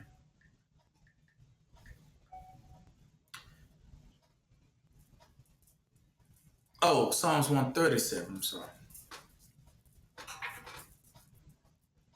He says, by the rivers of Babylon, there sat down ye, us, and we wept when we remember Zion. We hanged our harps upon the willows of the midst thereof. For there they had carried us away captive and required of us a song. And they that wasted us required of us mirth, saying, sing us to us one of those songs. See how they want you to make everything feel good to them after they have done that, took you into captivity, but now they want you to give them what?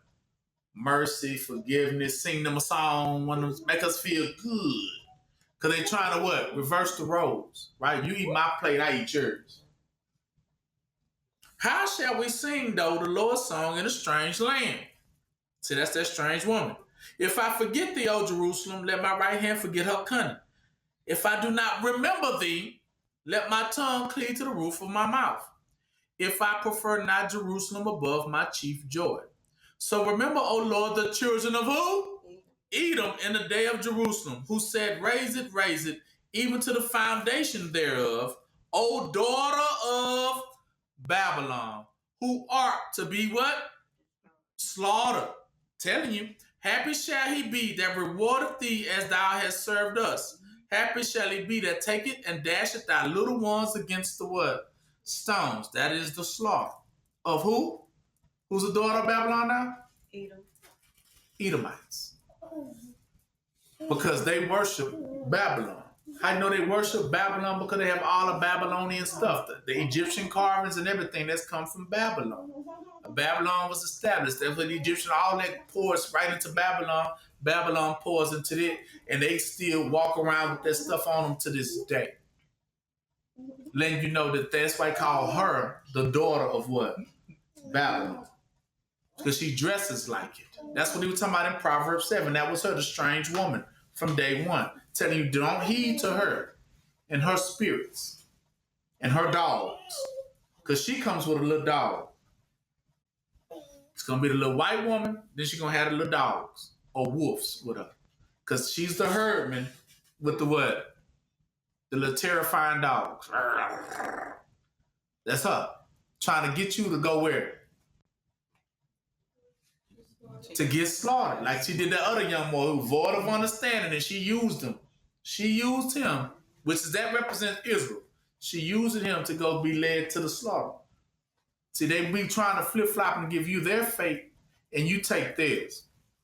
That's why they steady be trying to persuade you to join them. Martin Luther King joined them. But then he understood when he, last minute, but it was too late. He said, I feel like I'm taking my people into a burning what? House. A house about to fall. Fall where? At the slaughter. Burning. Because the fire of the slaughter, when you go to the fire, it's burning. It's like an oven or a fireplace. That's how it's going to represent. It's going to look like a fireplace.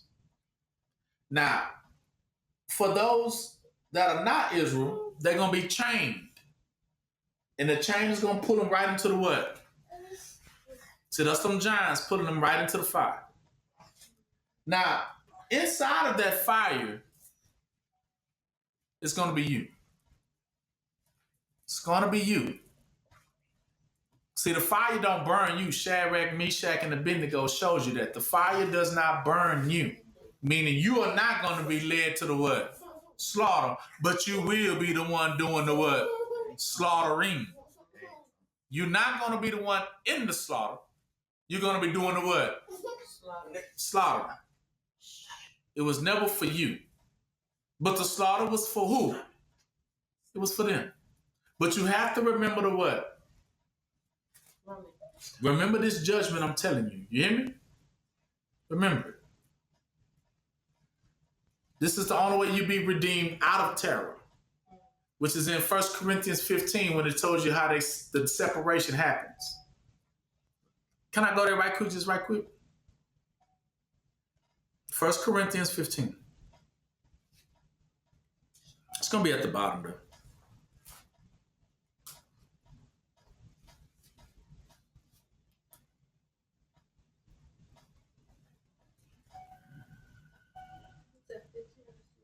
First Corinthians 15. And we start at 35. He says, but some man will say, how are the dead raised up? And what body do they come? Thou fool, that which thou sowest is not quickened except it die first. It's not quickened except it what? It dies. And that which thou sowest not the body that it shall be, but bare grain. It may chance of wheat or of some other grain. But Yah give it a body as it pleaseth him, and to every seed his own what? Body. Right? All flesh is not the same flesh. Listen. All flesh is not the same what? But there is one kind of flesh of men, and then there's another flesh of what? Beasts. So he's telling you all teachings ain't for everybody, because it will lead them in different what? Paths. So your teaching leads you down a path, and their teaching gonna lead them down a path. That's their shepherd. So the flesh he's talking about is the shepherd. There's one kind of flesh of men, that's Israel. Another flesh of beasts, everything that ain't Israel. Another of fish, and another of bird. There are what? Celestial bodies and terrestrial what? Bodies. Terror. But the glory of the celestial is one, and the glory of the terrestrial is what? Another. Celestial are heavenly bodies. The heavenly children versus the terror what? Children. Earthly is terror, the dirt. Adam was made from that dirt. Eve was made from that dirt. But Yahushua was what? Spiritual. He wasn't from that same what? He said, I'm from above. Didn't he say that? I come where? From above. Meaning I'm not part of that from below stuff. There's one glory of the sun and another glory of the moon. Another glory of the stars, and from one star different from another star in glory. So also is the resurrection of the dead. It is sown in corruption, right? Meaning it was given to corruption, but it is raised or freed in what? Incorruption. So it was given to the dirt, but it was redeemed from the what? The dirt. It was taken from that law. It is sown in dishonor, is given to terror, but it is raised in what? Glory. It's freed. It is sown in weakness, terror is fear, right? But it is raised in what? Power, no fear. And what is the power? Weakness is that they don't know the prophecy. And power is that you what? You know the prophecy. They weak because they leaning on their own what? So that means they only see what they see is their own imagination. When they see a future, they seeing what they want it to be. They decorating it like they want it. Oh, I see myself being here. I see myself doing this. I see myself having this and that and that doing. And I see you working for me, you working for me, you working for me. You know, it's going to be a perfect picture. But that ain't none of what y'all said. And ain't none of what y'all see. So that's a weakness, meaning that is led away to the slaughter because that imagination, that thought pattern, Yah says, exterminate that. Destroy that. I don't need nobody walking around here corrupting what? My people. So anytime a person has an off thought about what the future gonna look like, he leads them to the slaughter. So they can be deleted, and those that remain, do y'all get it now? That's how Yah speaks to you. Do y'all get it now that's still here? And everybody gonna agree, oh yeah, you're right. Because we seen what happened when we try to lead people to what? Astray. That one gets led to the slaughter. Right? So therefore it is sown in weakness, but it is raised in power. Meaning I will understand, for it is written. That's the power. It is sown a natural body, meaning a fleshly, but it is raised now what? A spiritual body, meaning for it is written. I used to have a natural mind. I used to thought what I wanted it to be, that's what it was going to be. But now I realize it ain't about what I think it's going to be. It's only about it is what? For it is written. That means that is spiritual.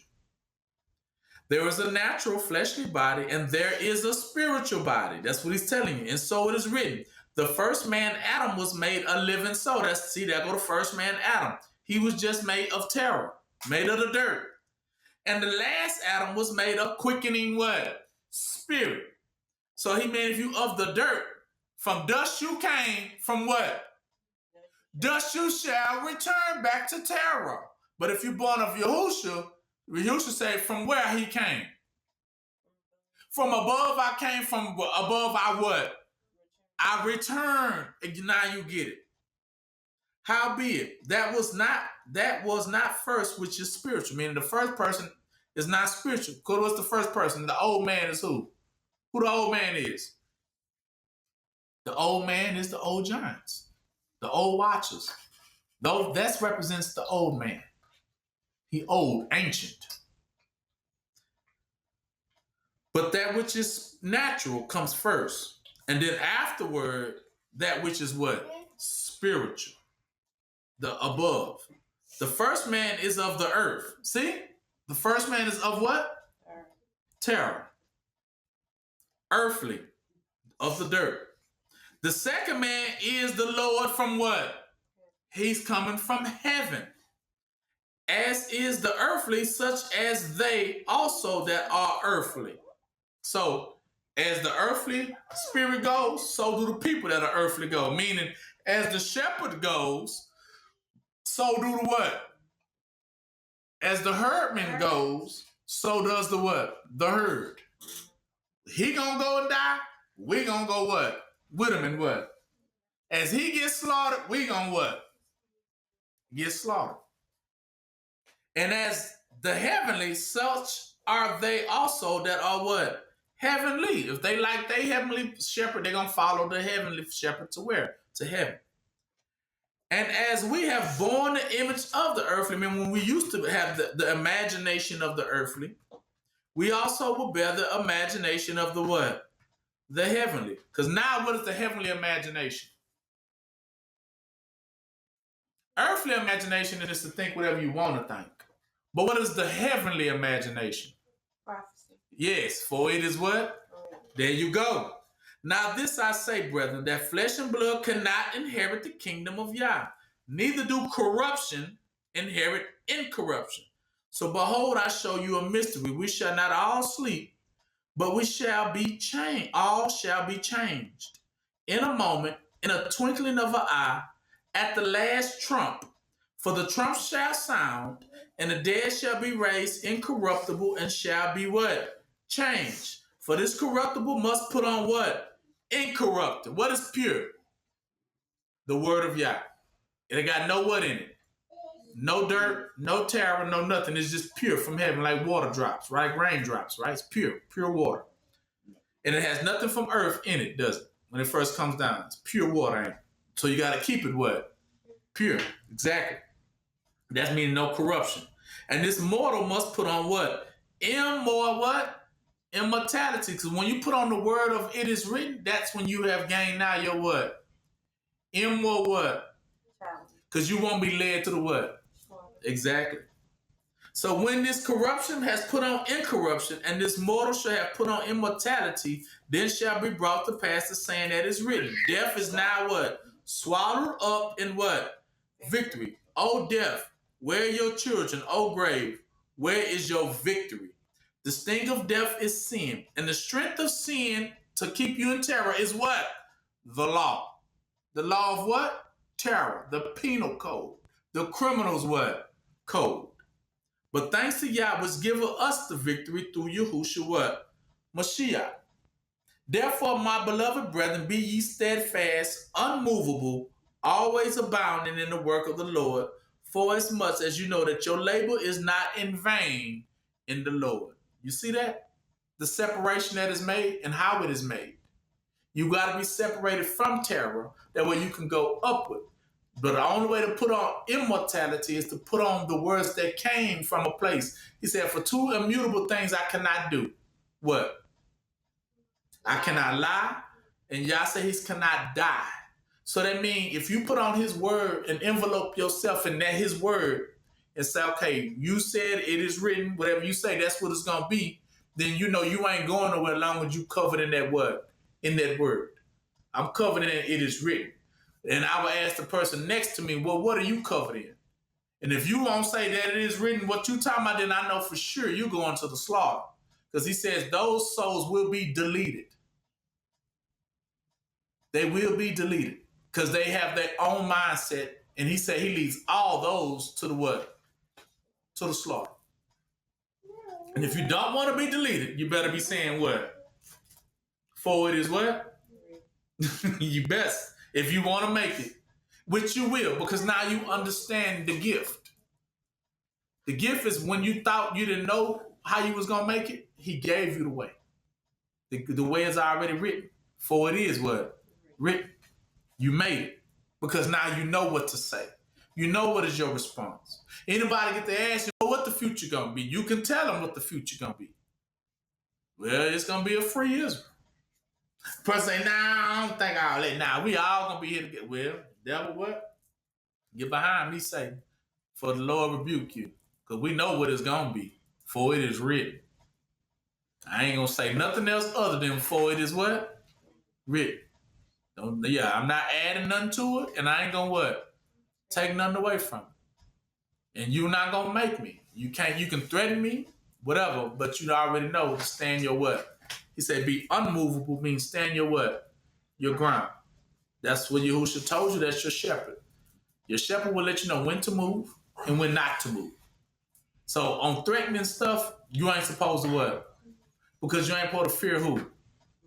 No one. And neither nor shall you fear the devil neither. Because he has no what? No power. Because his word doesn't trump Yah's word, does it? That's what he means. The devil don't have no power. He can say all day long, I'm going to kill you. Well, I know you ain't got no power unless Yah give you what? So we know you just talking.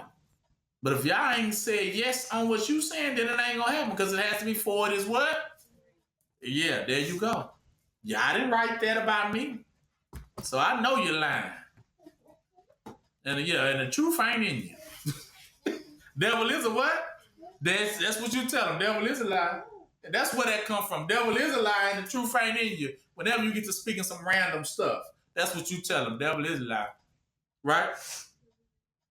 When they get to speaking random stuff, what do you say? Devil is a what? And the truth ain't in you. Right? All right. So with that, that's going to conclude our family day. I wanted y'all to understand that's the last battle. And it's going to be the end of all debate, complaint, accusing, whatever y'all want to do to us at that point. Just tell them, just bring it to the Valley of Jehoshaphat and let's just find out who's going to win there. You know, if you got an issue with what's popping, just come on now. Let's go all over. We can take a trip. We can ride the same bus together to go there. We're just going to see, you know, what the fate going to be. Right? That's how you tell them from now on. Okay, let's just go to the Valley of Jehoshaphat. Let's just find out what you talking about. Come on, let's just go.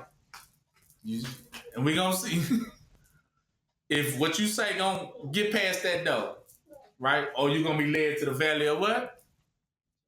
Jehoshaphat. Yeah, let's just find out. And that's called Valley of what? Decisions. Valley of what?